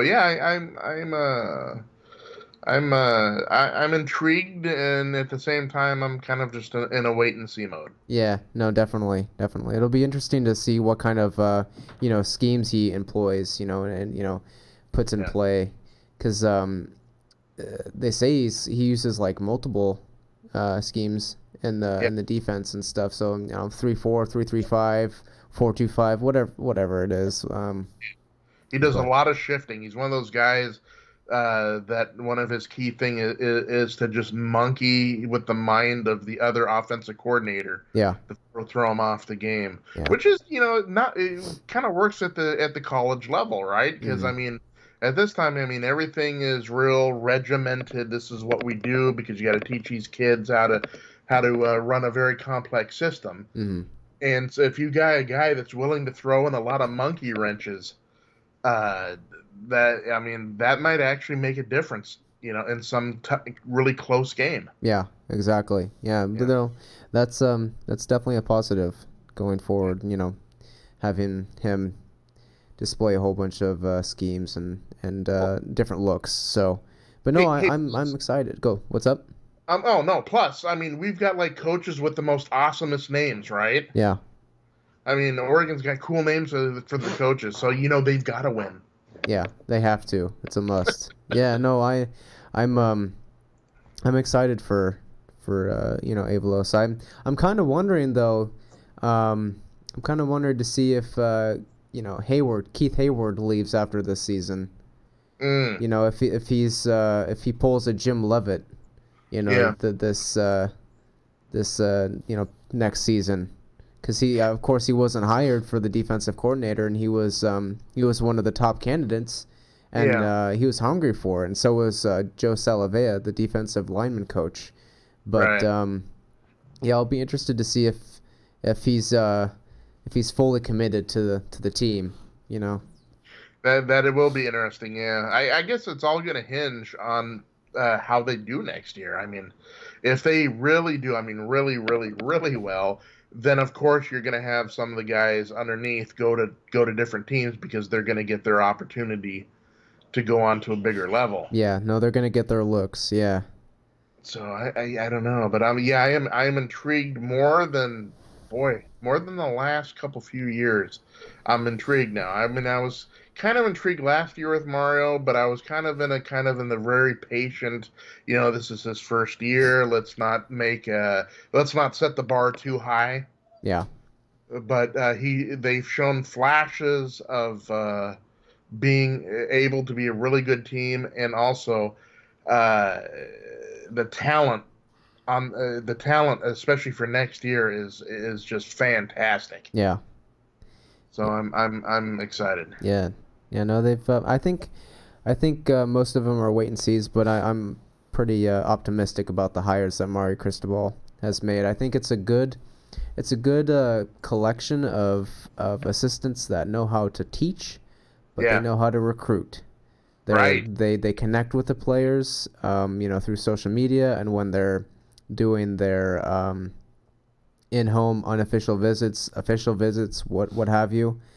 But they also, they know how to coach up, and they know how to bond, with the players, which I think is good. I think that helps create a good culture. So it's what separates a good program from an elite program. Yeah. Yeah. No, you have to have good talent each year coming in, and also good coaches that can get the best out of them. But do you? I just want to get your opinion. Do you think maybe they take a step forward on the defense? They did improve under Jim Levitt, their first 2 years. And that first year, I think it was the 2017 season, we were like, wow, this team has a lot of potential in the defense. And it was one of our, it was probably our strong suit in 2017. But do you see like an improvement into Avalos' first season? You know what? I'm going to go out on a limb here, and I'm going to say yeah. Yeah. I do. I think the younger players are a year older. I think they've played together now, and I think if we got a guy that brings in a real physical, aggressive scheme, I think it's just going to set these kids loose, and I see better stats. Yeah. Next year. Yeah. Hopefully. No, they're definitely going to have to, hold it down on the defense next year, because Cal, UCLA, like we were talking about this past show, Cal, UCLA, and Stanford, all those teams are going to be, gunning for us, when we play them. Yeah, Pac-12, they always kind of get ripped on when they get compared to like the SEC or the ACC or even sometimes even the Big 12, right? Yeah. But to me, the Pac-12 is like really, especially coming into next year, they are underrated. Yeah. I mean, there is legitimately no cupcakes anymore in the Pac-12. Yeah, no, we're pretty deep. I mean, Yeah. the records and season records might not show it from last year, but no, we are very deep. And like I was saying last show, we can't take any days off. And I like what you said. There are no cupcakes this season. From day one, you gotta give it your all, and then some. Yeah. I mean, before you could always depend on playing younger players and kind of taking it easy against teams like Colorado, or in the old days Washington State, right? Yeah, the weaker teams. Yeah, nowadays even Colorado they're a middling program, but they're definitely on the rise. Yeah. And so these guys are going to be playing harder than, let's say, a team that expects to always be there. I mean, these guys are hungry. And they're always looking for some reason. And I know it's, even though Oregon hasn't been like to the Natty in now, several years, everyone's always still looking in the Pac-12. They're looking to beat Oregon. Mm-hmm. Whether we like it or not, even though we're still rebuilding ourselves, we are the team to beat. Yeah. Yeah.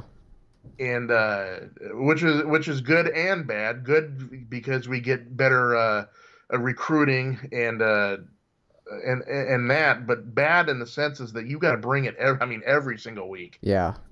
No, I like what you said, because we get attention from the recruits, and it kind of sucks when you see like an SEC program, or like Alabama, LSU, they pluck kids from in-state California kids. They'll be like, hey, come to us because we're such a great program, Yep. So. Yeah, with Saban, his program sells itself. I mean, if you're a kid, you're a 3, 4, 5-star recruit. I mean, what kid don't want to play for Nick Saban, right? Yeah. But with Oregon, though, it's kind of a cool thing. Is it's one of these teams where you can tell a kid, hey, listen, yes, you're not going to be playing for Alabama, but you'll play right away. And, oh, yeah, we're always in the mix every year. Yeah. You could be the guy that puts us over the top. Yeah. Like Kayvon Thibodeau. Exactly. Yeah, no, those are great selling points. Yeah. Exactly, yeah. And I'm sure Mario, at every visit, those guys go to, I'm sure that's it. Listen, we are at the cusp, guys.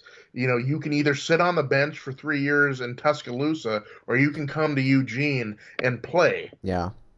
Yeah, it's pretty much depth, and you don't play against no depth, and you get a lot of playing time, right? Exactly. Yeah. Exactly. Yeah. But also, football news tonight came out that Nick Foles is going to be signing when he's able to on March 12th with the Jaguars. Yes. Yeah. Yes. Jacksonville. No, that'll be great, because I think he's definitely deserved an opportunity to lead a program. He's shown it. He's shown great leadership. In the Super Bowl. 2-3 years ago, but yeah, no, he definitely deserves his shot. It'll be interesting, because the old they're saying the old adage of, well, he's great when he was when he's a backup and thrust into the role. Yeah. And he's not great as the leader. So it'll be interesting to see. But he's a smart quarterback, and I think under the right system, he'll do well. The good thing about Jacksonville is Jacksonville still has just a really good defense. Yeah. They'll be able to take a lot of the pressure off him, able to, he's got to score, because your defense sucks. Exactly, yeah. No, he'll have that to rely on. And, if he doesn't do so well, first few weeks, months, whatever it is, then he'll have the defense to rely on it. And that's a good thing to have. Right. So that's what the Ducks did. When we couldn't get it going, and we relied on a great. I guess I wouldn't say excellent defense, but I would say good, decent defense. Yeah, consistent. Yeah. So, but no, I'm excited for Nick Foles. I think it's definitely his time to lead a team on the offense, and he was under the. He was shadowed by Carson Wentz and stuff. Yeah. Everyone was like, oh, no matter what, we're going with Carson Wentz. you know, because he's our star quarterback, and we want to go with him. He's our future. But no, I think this will be great for Nick Foles. This is his time. I agree. Yeah, I agree. Now you just got to surround him with a whole bunch of offensive weapons. You can get the ball too. So there are some. I mean, Fournette is good out of the backfield. Yeah. The only thing where I think they may be lacking is they need a number 2 receiver. Mm-hmm. And I also think they need a good, solid, especially with Nick Foles, the way his scheme is and the way they ran it also in Philly, is they need a top-notch tight end. Yeah. Not only as the blocker, but you're going to need a guy, you're going to need a Gronkowski or, in Philly's case, Ertz. Yeah, or maybe like a Travis Kelce type of guy, yeah. Kelce, right. You need a guy out there that's going to do the short 7, 8, 9, patterns. Yeah. Now, do you know if the Jaguars hold a draft pick? Because if they do, it's quite a few good receivers coming in this draft. I think his name is DK Metcalf. I think that's his name. Oh, monster workout. Yeah. Holy cow, this guy just his draft stock just skyrocketed. Yeah. No, I think he's pretty tall, isn't he? He's like 6'4", 6'5", and he was one of the fastest receivers out there, so he did really well at the combine. But yeah, if Jaguars can get him, do you know if they have a draft pick, a first round draft pick? I'm cheating. I'm going to be looking right now. Mm-hmm. Let's see if we can find it here. Because if they can get that number 2 receiver, like you said, who's young and fast, that'll be great. That'll add to the offensive firepower. Oh yes, yeah. I'm checking right now here. We'll have an answer here in a second. Yes, just wait, ladies and gentlemen. That's right. But Jacksonville is one of those mercurial teams that they have a lot of the talent. Mm-hmm. But they've been kind of, I know that if you're a Jacksonville fan, you're going to hate my guts when I say this, but they've always been handicapped by their coaching. Yeah. And also the quarterback. Let's face Bortles. it. Yeah, Blake Bortles, he wasn't going to do the job. Yeah, no, he's kind of a bust. Yeah. Because they were pretty high on him when they drafted him. He did pretty well at UCF, if I'm not mistaken, but they were very high on him, and now he's just turned into a bust. So they got to go with somebody new. Right. Because, coming out of college, he had all of the intangibles. He had size. He had an arm. He reminded a lot of people of like a young Ben Roethlisberger. Yeah. And he just, I don't know if it's his head, if it's the scheme he's in, it's just not advantageous for him. But he just has not translated over to the program. Yeah. Maybe he needs to go to the AA. I think it's the AAL. Yeah, AAF. AAF. Thank you. He's still a year or two away from that. He'll have some backup role next year. Yeah. And Jacksonville picks 7th. Pick 7. Okay. So they'll get a pretty decent role. Now, whether they'll be able to get someone like that stud receiver out of Mississippi is I don't know, because his draft stock just skyrocketed. Yeah. And you know who else had a pretty good combine is Justin Hollins, linebacker from Oregon, and they say he's got the size and the speed, and just the overall aggressiveness to really get to the quarterback. So I'm excited to see where he goes. Same with Jelks, and then Dylan Mitchell. I haven't heard much of Ugo Amadi though. No, either in that which has kind of shocked me because I thought he would have been one of the major ones that you may have heard about. Yeah. And nothing. But I'm really also interested. I'm really interested to see how Mitchell did in the combine. Yeah. No.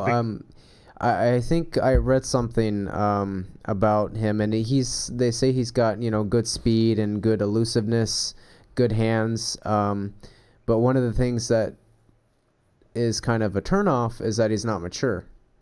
Is Right. that he needs to grow up a little bit, and he needs to he really needs to give way to the coaches. You saw that maybe a few times this year when he was playing at Oregon, is that he just wouldn't be engaged, and he didn't listen to the coaches. He wouldn't follow their rules and stuff. So I don't know. He's got potential. He's definitely got potential.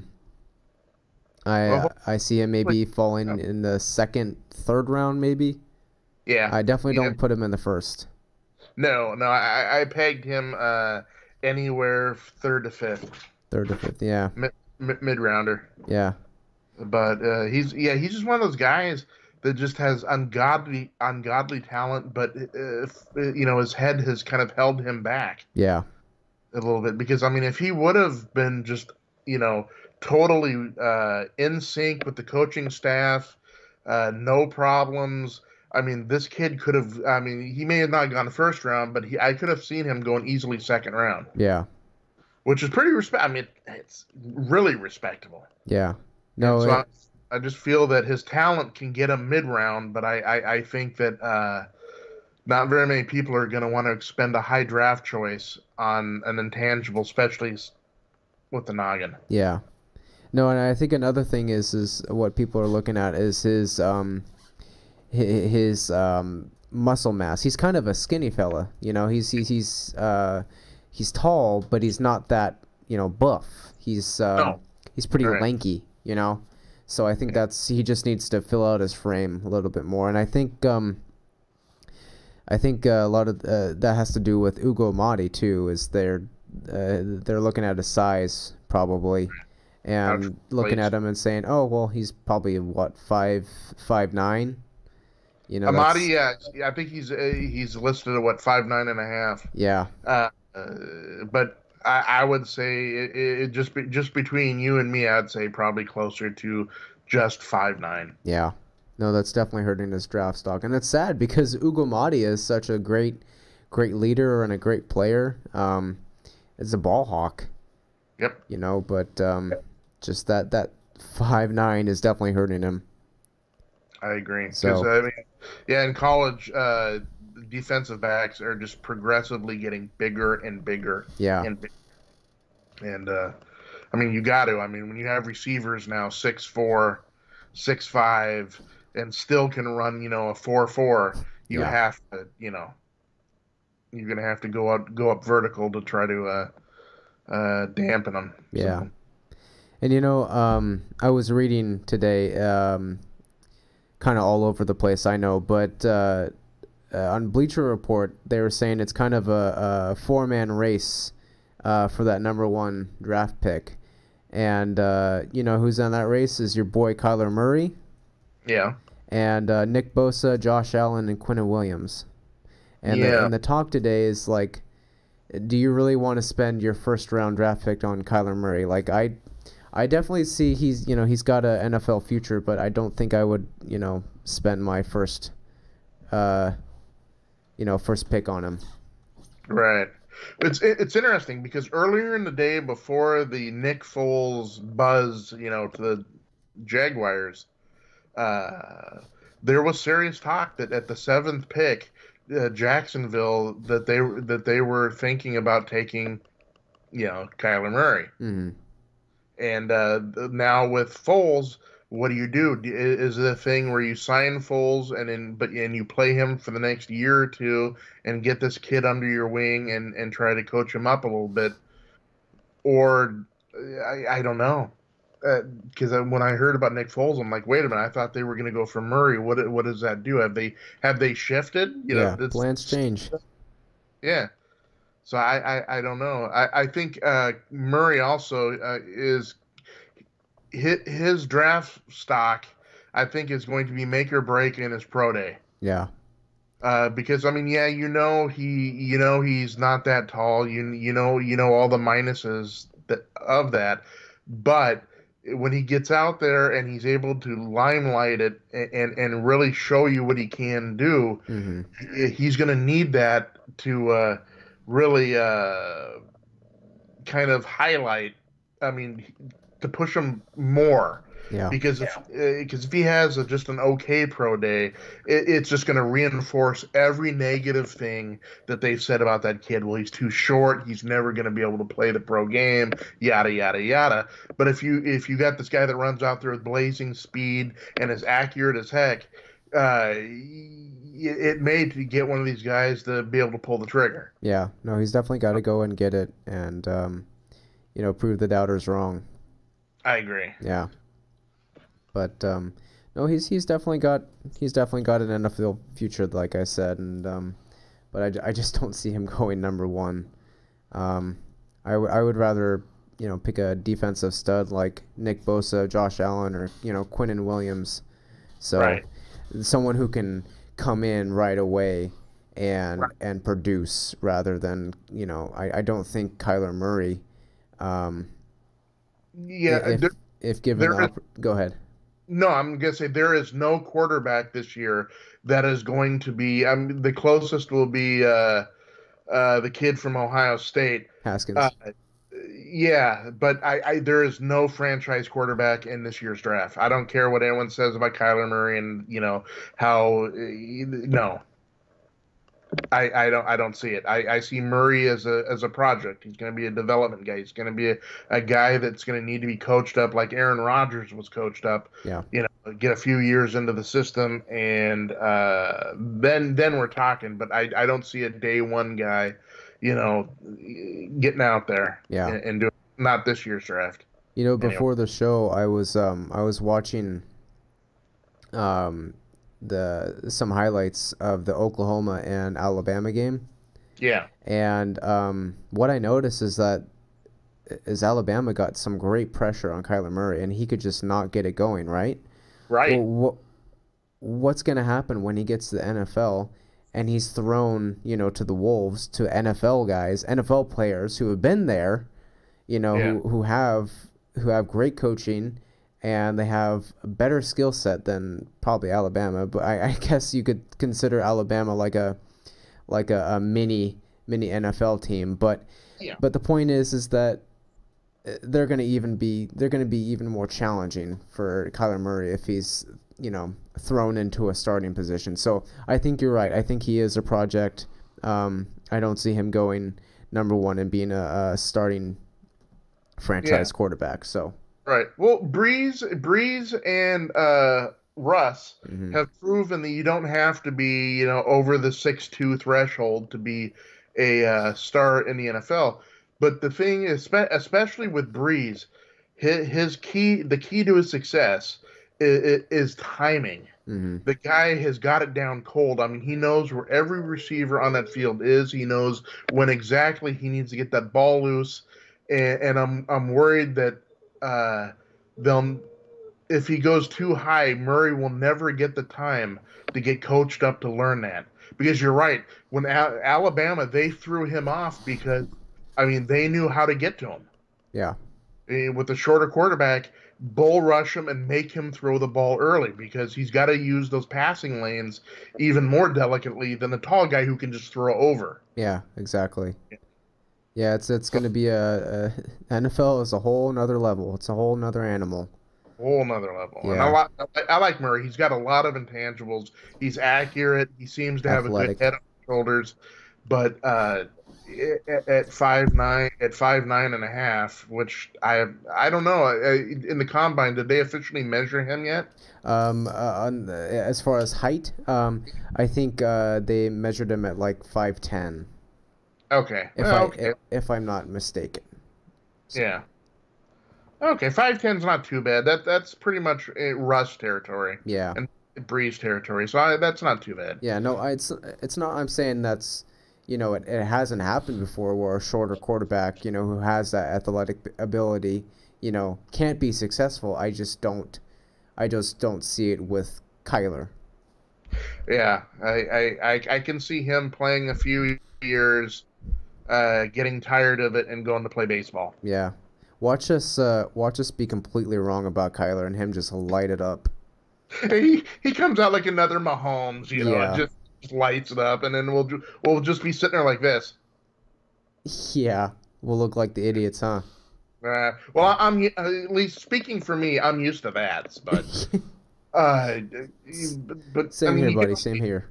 Yeah, you can only call it what you see at the time, and especially the way the league is. I mean, the threshold for now, which is kind of sad, but it's the way it is. The threshold for an NFL quarterback is 6'2". Yeah.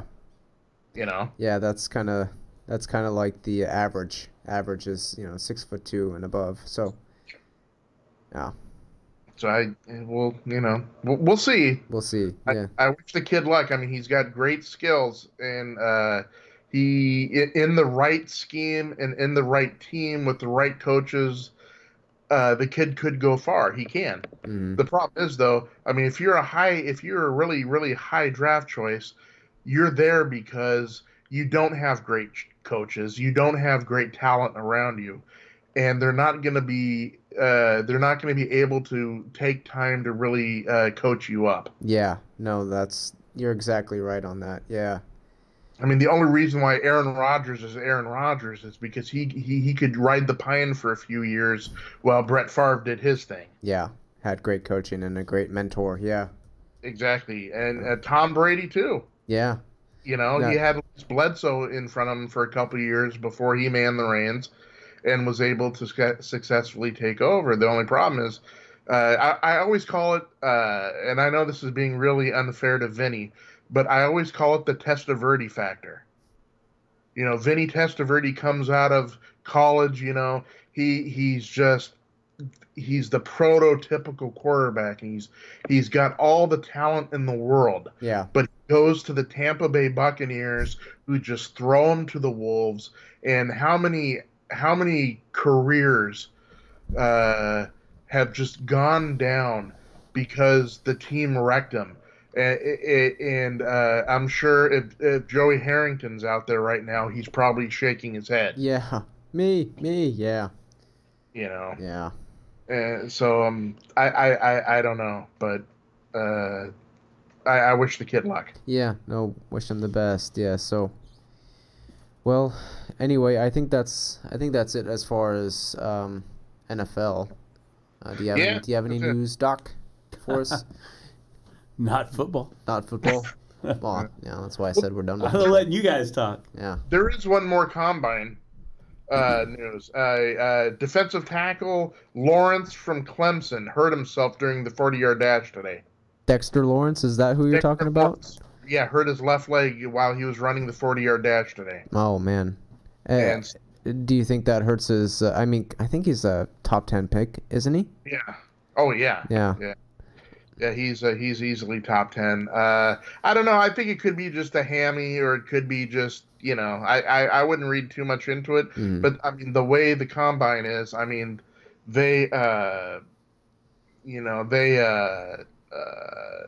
everything is such at a microscopic level. Yeah.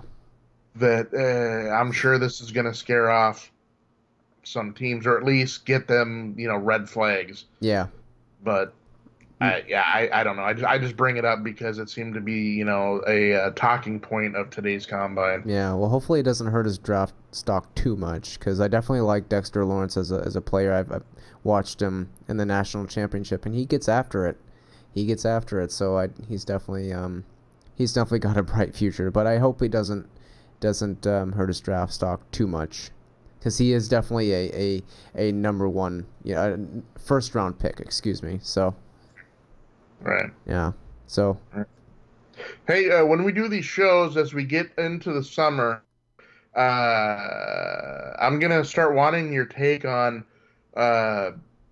Justin Herbert, because to me, this is a really intriguing thing. Him coming back for his senior year, and it is somewhat of a gamble. Yeah. No. I mean. Yeah, because he could have been easily the number one quarterback coming out, this year. I think we touched on it quite a bit last show, but now, if he enters the draft, he's probably the third, fourth, maybe, because I think Tua is coming out. Trevor Lawrence is coming out. I can't remember who else, but definitely there's a lot of great quarterbacks that are going to be in the draft next season for sure. So, yeah, but no, it'll be interesting. It is definitely a risk. Yeah, but that just goes to show you, because he said, I love Oregon. I love this place, and we have a lot of, a lot going for us, and that goes to show you, the culture that they've built at Oregon. So yeah, no, we'll definitely touch on that more during the summer. Right. So let me ask this question, because I legitimately don't know the answer. On a Sunday night, I don't have my real sports sort of cap on, believe it or not. Herbert's heir apparent. Oh, who is the guy that's gonna man? Because Oregon is at such a high rate, since Herbert is a senior. I mean, the kid's gonna have to do a cold start. Yeah, no, it depends. It all depends on recruiting, because Oregon's really high on this guy from St. Bosco, DJ Ugalele. I think I'm pronouncing that right. I think so, yeah. But he's a 5-star prospect, and I think he's the number 1 pro-style quarterback for 2019. But he's leaning towards Clemson. So really, yeah, he's predicted to go to Clemson. And I think Oregon is number 3 on his list, which is surprising, but was it Clemson, Alabama, Oregon? It's Clemson, USC, and then Oregon. Yeah, so I don't know. We'll see. I'm kind of hoping that Trevor Lawrence stays, because if that happens, DJ Ugalele doesn't get a starting position, and then he'll probably be like, oh, well, Justin Herbert's leaving, so I'll probably get to take the reins from him, as a freshman. Yeah, I hope so. But another thing is I'm worried about is, Tua leaving Alabama. Yeah. And so, I could go play for, old Nick. Yeah, exactly. That's true. But no, we're going to keep the good vibes going. He's coming to Oregon. It's a done deal. Yeah, it's a done deal. Yeah, and I will not doubt Mario Cristobal and his recruiting talents. Right. We pulled off Kayvon Thibodeau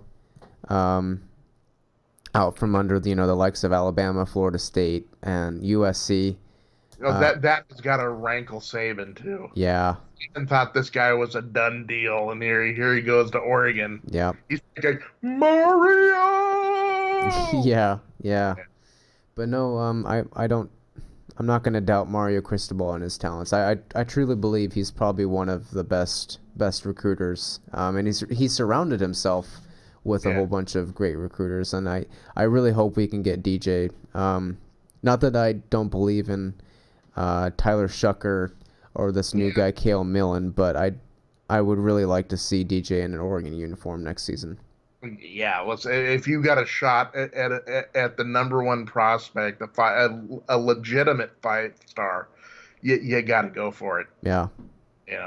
Yeah. No, it's funny because DJ, he was probably going, oh well, I'll probably just go to Oregon because I'll get a pretty good spot at the starting position, right? After Clemson wins a national championship, oh, I want to go to Clemson now, I go on Oregon 24/7. It's Oregon Ducks recruiting 24/7, pretty much every day, right? And I love recruiting. But it's funny because before Clemson won the national championship, he was predicted to go to Oregon. Afterwards, now he's predicted to go to Clemson. So, I don't know. I really hope he goes to Oregon. I think he would be a great guy to build around, of course. Yep. I mean, he's already got the size and the arm strength. Supposedly he's a great leader, and I would imagine he's pretty humble. So yeah. So Hey, I got another. This brings to mind another NFL if we're still talking football. Last couple days, all the fireworks. Antonio Brown. Oh yeah. I don't know a lot about Antonio Brown, but I definitely think that. Well, is he a free agent now? Have the Steelers have they kicked him out yet, or what's the deal? They're gonna trade him. They're gonna trade him. Okay, that's the deal. He did a interview. I believe it was for ESPN, and on it, he was very open about the rift between him and Ben.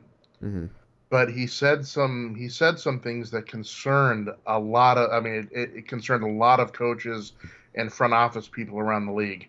The quote was, "Wherever I go next, they're going to have to play by my rules." Okay. Sure, buddy. Whatever you say. Exactly. And if you're sitting there and you're a coach or you're a GM, I don't want any part of this guy. No. I mean, he's great talent. As great as he is, you definitely don't want that kind of guy in your locker room. Yeah, because, I mean, again, if anyone's out there watching right now and you're a Pittsburgh Steeler fan, first of all, I'm not sorry for what I'm about to say because I dislike the Steelers. Yeah. Listen, Ben, I'm going to call it what it is. Ben Roethlisberger is a grade A jerk. He's an a-hole. Yeah. And yes, he says some things. Well, he's a starting quarterback. Yeah, but he's an older quarterback. If I remember, hadn't gotten to them to the show in, I don't know, at least a few years. And I don't think he's going to get them back to the show. No. But yeah, you got Antonio Brown. I understand Antonio Brown wants some stuff. He wants more action. He wants more respect. He wants to be, right up there with Ben. Yeah, he wants it all. And it's just all around, whether it's the GM, whether it's the owner, Rooney, or everyone, it is all ego. Yeah. And I'm just not a Big Ben fan. Yes, he's good. He's okay, but he's a shadow of his former self. I mean, I haven't seen anything in the last 2 years Big Ben do on a consistent basis. Sporadically, he's good. But consistently, I don't see it. So, I mean, when you're saying, Big Ben, he's our guy, everyone else sucks, the quote from the GM was, it's Ben and then there's 52 other kids below him. Yeah. Yeah, I heard about that part. Yeah. At that point, I'm like, especially if you're defense, I'd be F you, Right. Big Ben ain't he's not that good enough to win you games anymore. Yeah, no, he's not everything. Yeah. He's not. And I was kind of wondering. I've heard that he's kind of like a hefty quarterback too. He's kind of fat. Yeah, he's kind of a heavy quarterback. He's definitely gained some weight. He looks to be kind of a heavy quarterback. Yeah, he doesn't run anymore. He just kind of leans forward and lets gravity take him. He just kind of rolls. Yeah, the only thing he runs to is the buffet line. Don't get me wrong, I'm a fat guy too, so I'm totally empathetic with it. But also, I mean, let's not forget, Roethlisberger is a jerk. Yeah. No, And do you really? But my point, I guess, my whole point is this: do you really want to peck off the guys around you that makes them either A, not want to play for you, or B, want to go to another team over a guy that's in his now mid-30s that maybe has a shelf life of 1 to 2 years left? Yeah, exactly. It seems to me you're betting on the wrong horse. Yeah. Well, it's what do you want to do? Do you want to win round? Excuse me, I can't talk tonight. You want to win now, right? So doing that's not the right way to do it. You're just making the situation worse for yourself. Yeah, I agree. Sorry, I'm staring off to the side because I the dog has done the unthinkable. He's jumped up on my bed. Oh, And so I'm giving him the look. you're giving him the Jason stare. Yeah, giving him the stare. Oh, he's just looking at me. So we'll deal with that. He got down. Thank you. We'll deal with him a little later. Yeah. But yeah, that's my thing. Antonio Brown, though, I mean, I felt sorry for him at one point when this whole Ben thing started. I no longer feel sorry for him simply when he's talking about the next team he goes to. Everyone is going to have to do it his way. Yeah, no, that's just going to turn people the other way. Yeah. I mean, unless there's a team that desperately needs a receiver, like maybe Right. Jacksonville, the number 2 receiver, or number 1, whatever it may be. It's interesting. Yeah, I don't see anybody taking a chance on him. Do you? No, I don't. I can see. I can. Here. Okay. I can see. Here's my teams for Antonio Brown, and they're always the same usual suspects. Okay. Mm-hmm. The Oakland Raiders, because I mean they got rid of Amani Cooper and they need a number 1. Yeah.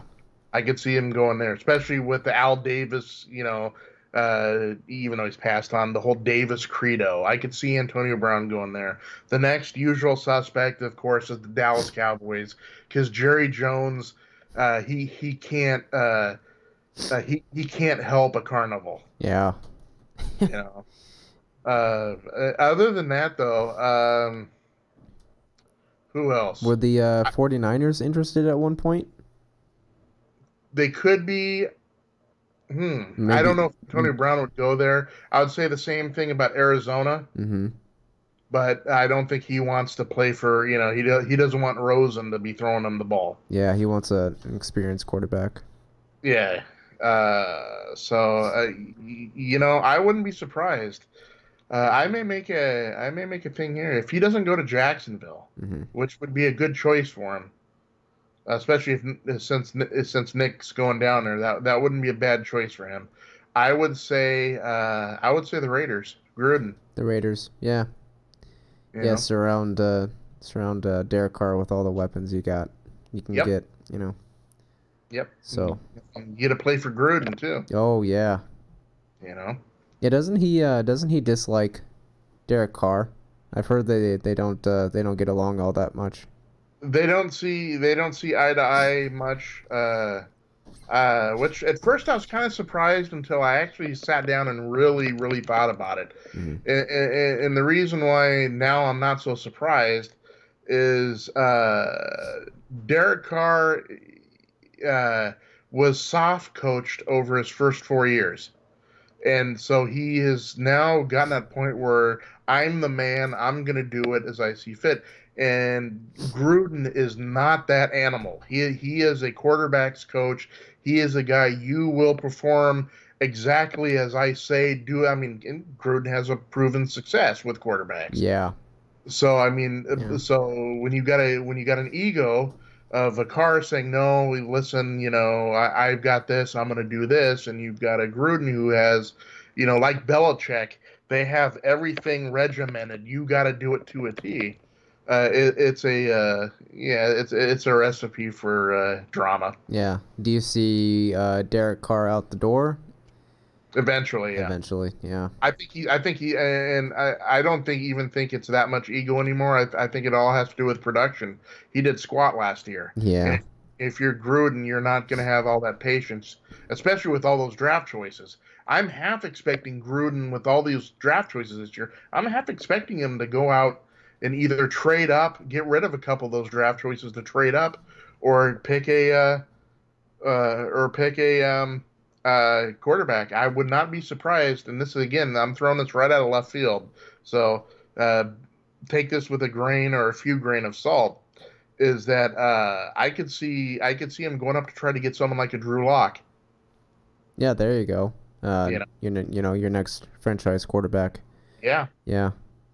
Or maybe he sits on it. Maybe he doesn't sit on it, but maybe he does what he did this year a little bit to try to go after a franchise quarterback in a huge, I mean, way deeper quarterback pool next year. Mm-hmm.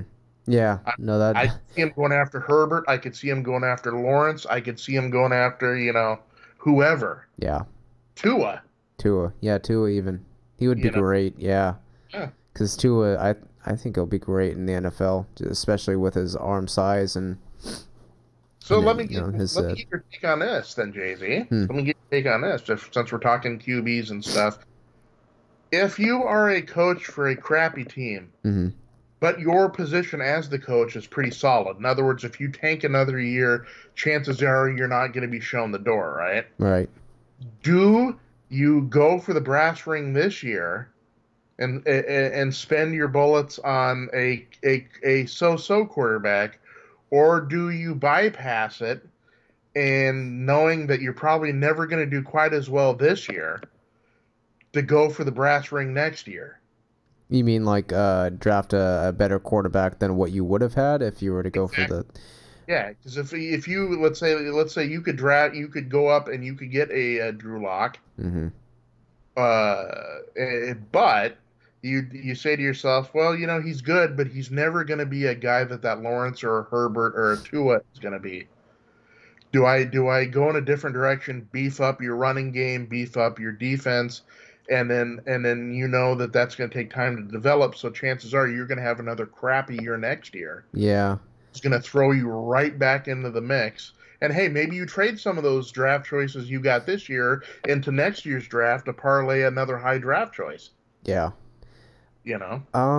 So, I mean, maybe it's just because I really am a big fan of Tua, Trevor Lawrence, Justin Herbert, and I'm pretty sure there are other quarterbacks out there that are, just as great. And maybe it's just solely because of that. But I would definitely wait. I would definitely wait to get that guy that's going to be there for X amount of years and going to, maybe take time to develop, but he will lead your team eventually. So if I were to go, I would too. If for example, maybe if I were to take a so-so quarterback this year and then wait for maybe a Tua next year, I would definitely wait and tank this year and then wait for something better next. I totally agree. Coaches never say that because they got to keep I want to win, I want to do this.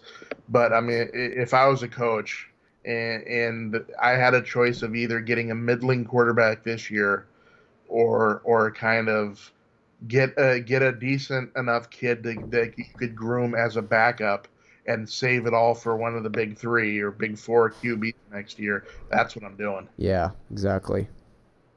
That's what I'm doing. Yeah. And I don't know. It'd be interesting to see if Gruden does that because he's sly like that. You know? Yeah, no, he's cleaning house, I guess. He's getting rid of people and wanting draft picks and stuff. He wants his own guys for sure. And yeah, you said he's a sly guy, and he'll get somebody.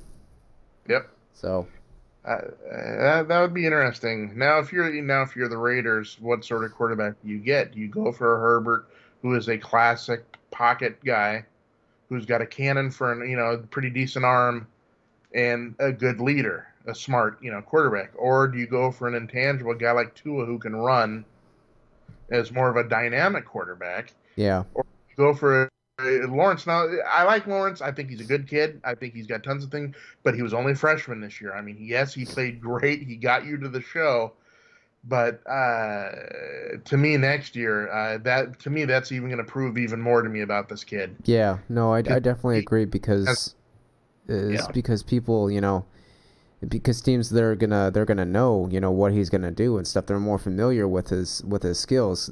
Trevor Lawrence, he's just a freshman, so they're like, oh well, we don't have really any tape on him except for maybe in high school. But what's he gonna do? With this Clemson team. Now we have tape. We can go back and look at him and adjust our defense to really key in on him. So he might have a sophomore slump year. Who knows? But he may. I think he'll have a pretty decent year. Yeah. I don't think he'll have that charmed year that he did this year. Yeah. I could see that. But do you think he stays after his sophomore year? Interesting. Depends. If they get to the show again next year, he'll go in the draft. If they don't, and he feels like he still has something to prove, I could see him staying for a junior year. Yeah, it all depends. Yeah. Yeah. All depends. I think that kid, if they get to the Natty again, and they win it, then definitely he's going out in the draft. Yeah, therefore he's got nothing left to prove. But if I don't know. Yeah, we'll see. We'll see. Oh yeah. Oh, and I forgot to mention, Jalen Hurts, guy from Oklahoma. Now he's not like a pure accurate quarterback. He's more of a runner.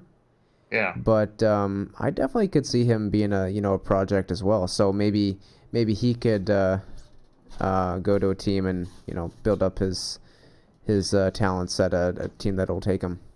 Yeah, I think the thing that there's something about Jalen I'm not sure of, and I maybe I'm not doing the kid justice, but there is a reason why Saban went with Tua when we didn't know really at that time we didn't really know much about Tua. Yeah.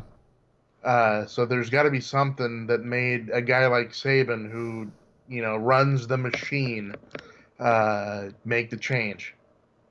And so that if you're looking to draft Hurts, that's probably one of the things I'm looking at is why, because maybe he's okay, but maybe he's just not. And again, I'm being totally unfair to him, but maybe he doesn't have a real high football IQ. Yeah, maybe. So yeah, he's just not. He's not accurate. I mean, he can get you, 2,000. 2,500 yards per season, but he's just not accurate. And I think maybe that's what Nick was looking at as, we got a quarterback that's pretty accurate, waiting in the wings, so let's go with him rather than someone who's probably going to throw up a 50-50 ball, who knows. Yeah, I agree, and it's the same. It's the same thing, almost a carbon copy of Notre Dame last year. Wimbush is doing okay, but they go with Ian Book because Book is just a tad more accurate. Yeah. So I see that. But we will have to wait and see, my friend. We will have to wait and see. So. And all this stuff just gets me stoked now for college football. I know, I love it. And I don't know how many days and counting, 100 and some odd or whatever it is. I don't know. But all I know is that I'm freaking pumped for college football. I can't freaking wait. Right, me too. And I'm still wondering though, when is Corvallis going to get a men's football team? Yeah, they certainly need one. Yeah, I don't understand why they don't. I mean, well, we'll see. They have a junior varsity a team that plays football, but not a college team. Yeah, because that's how it looked in the Civil War. It was a college team versus a JV team. Let's be honest. In the Civil War, it didn't look like even the JV team. It looked like the men's lacrosse team. Yeah, it was put in shoulder pads. Yeah, they're just like, hey, we don't got any football players, but here you go. This works. Which happens more than you know in Corvallis. Yeah. Yeah. The talent is just not there, my friend. Nope. No, unfortunately. We'll talk about the Beavers more as the season gets closer. I just don't see a healthy prognosis for them. Yeah. No, I mean, it'll be definitely interesting to talk about them. I like the Beavers, okay? I'm a hard, I bleed, green and yellow, but I like the Beavers. I don't hate them like I do, the USC Trojans, but... That's close. Which team do I hate more? USC or Oregon State? Holy cow.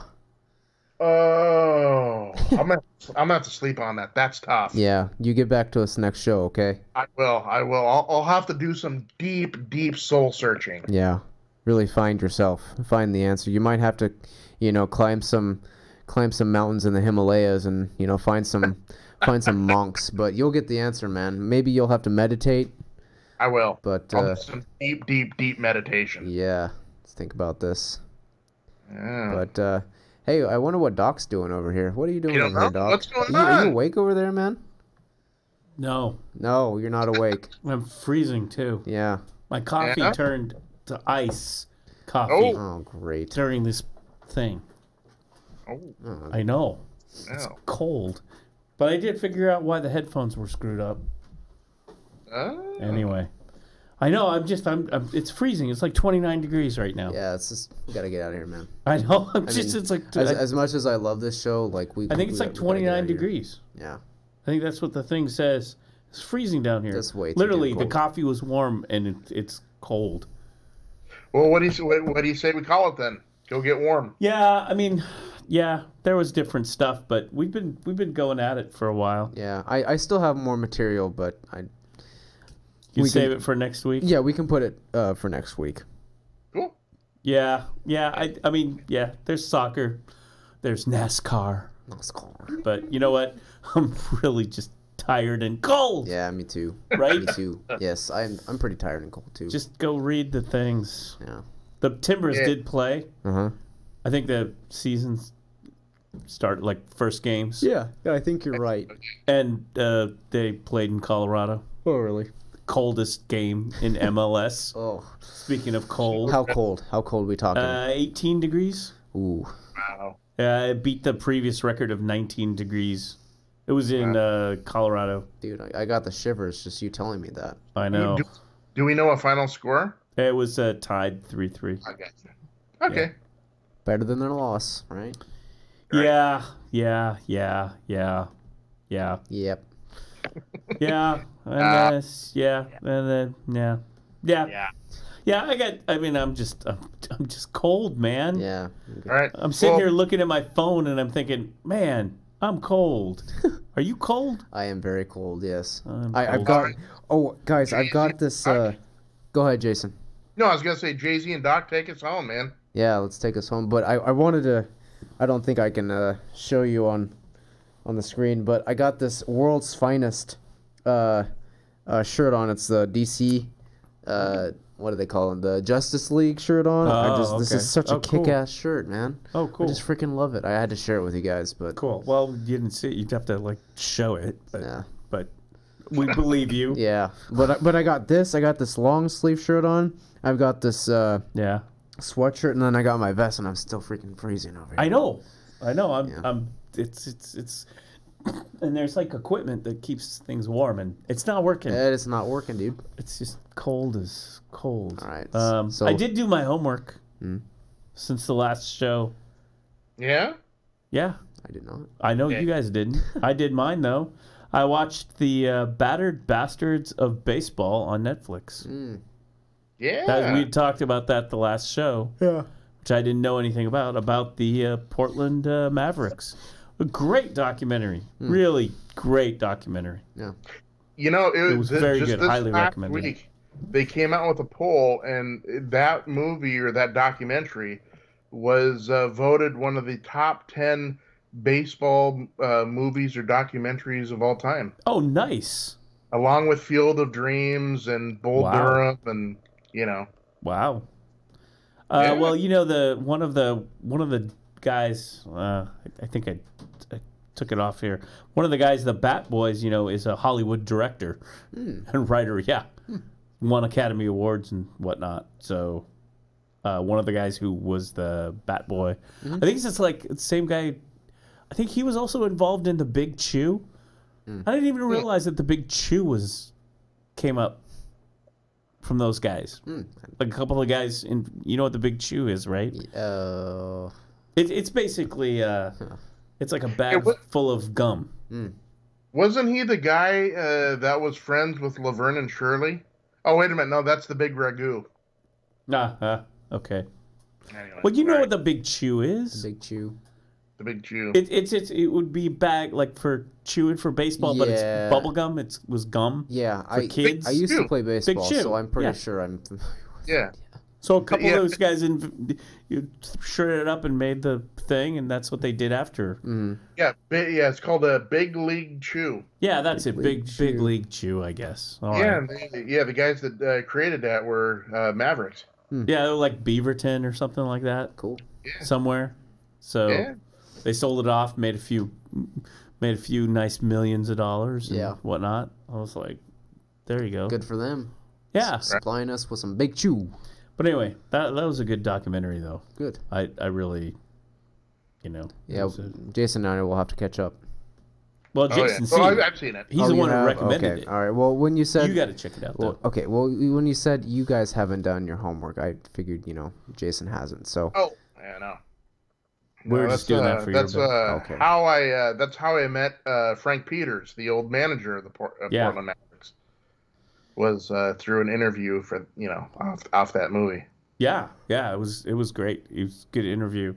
Yeah, you should watch it. I will. You should watch it because it's a good history of Portland back in those days, and I did like it because I liked the vintage news footage and newsreel stuff. It really brought me back. Yeah. To like the late 70s, being a kid, Yep, me too. Old Civic Stadium. Okay. So yeah. Yeah, it's really, really cool. Really good. Yeah. What I didn't realize was that they had won the championship, right? Yeah. They won the championship. And the whole thing is, like, I didn't know about it, or it never kind of came up in my mind, because that same year, the Portland Trail Blazers won the NBA championship. That's a good year. Everyone knew about that. Yeah. And the Portland Timbers, which was like their first, no, that was a few years later. But they were actually in the playoffs and doing really well in general, too. Yeah. Like the first, now the Timbers, I think, were 75? 75. I think that's when they started. And so through that 75, 76, 77, their first year, 75, they went to the playoffs. Their first year out. Yeah. But by 77, they were still doing okay and fighting in a playoff berth and all that. So so kind of like, I think that got overshadowed. But definitely the NBA championship. Yeah. I think it kind of overshadowed it. But if you were a baseball fan or going to the games, you would have known that these guys won the championship. Yeah. So I didn't even know that. Go Portland, eh? Yeah. Yeah, it's very cool. It's just a really cool, and it very reminds me of Portland. I mean, really, like the historic part. Keep Portland Weird isn't about hipsters who move to Portland because they watched a TV show on cable and decided it was cool. That's not Keep Portland Weird. This documentary is very indicative. Yeah, okay, this was the uniqueness of Portland. Okay. Right. I think, to me, I know it's just Keep Portland Weird now, but to me back then it was more eclectic. Yeah. More genuine, to be honest. I know that's how I see it. Kind of, it was a more genuine blue collar kind of offbeat weirdness. Yeah. As opposed to, the modern is like, ooh, we're so hipster, we're so, and it's all like, it's just like that TV show I watched. I'm gonna come here because it's so cool. I want to do, and just like, that's a TV show, Yeah, that's not the real reason. Yeah. Kyle MacLachlan isn't the mayor of Portland. No. Agent Cooper from Twin Peaks is not the mayor of Portland. Although that would be pretty cool now, wouldn't it? Yeah. Agent Cooper. Yeah. Anyway, but yeah. So let's wrap it up, man. I'm freezing and I'm hungry. Yeah. Well, thanks to you, we were talking about I'm kidding. Greek food. Yeah, let's go get some Greek food at 10:15. Yeah, I know. Yeah, exactly. And some ouzo and shots of ouzo. Yeah. Do you know what ouzo is? I don't. Oh yeah. We can save it for next time. Well, you can tell. Jason, tell him what ouzo is. It's a liquor. It tastes like licorice, and it goes down smooth. Oh, okay. Yeah. Okay. It's Greek. All right. And there's a tradition. Whenever you take your shot of ouzo, you got to yell "Opa, Opa." Okay. Yeah. All right. Well, let's go get some Greek food and take shots of Ooza? Aren't you supposed to throw some dishware on the floor too? Break it. That comes after you've had your fifth ouzo. Yeah, that's what they did at the Greek restaurant that was there for a long time in Portland. Yeah, it's tradition. Yeah, you smash dishes on the floor. Hey, that sounds fun. Again, it's Greek, right? You know, it's like anything you goes. just want to be on the good side of the Greek people. That's all. That's all I know. It's like don't get on the bad side because then it's you never know what's going to happen. Yeah, you're in trouble. Yeah, not good. No, I don't know. So let's see. We talked a lot about basketball and football. We offended Greek people. Fast food restaurants. Yeah, we touched up on a lot of things. Yeah. Yep. And we learned... And we still got more material content for next time. We always do. Yeah. And we learned that you should go through the drive-thru and collect all those salsa taco sauce packets because it may save your life someday. Life lesson, right? That's right. Yeah. All right. Last words? Final... Have a good week and go eat Greek. Hey, there we go. Yeah, sounds good. All right. You got anything? No, but I'm gonna watch that Netflix show. Do it after this. I think you'll like it. Okay. I think you'll really like it. It's a really good show. All right. All right, we're gonna let Jason go here. Okay. Yeah. So let me see if I do this right here. Nope. He disappeared. Oh boy. That worked. And then we're just gonna hang up on him. Say bye.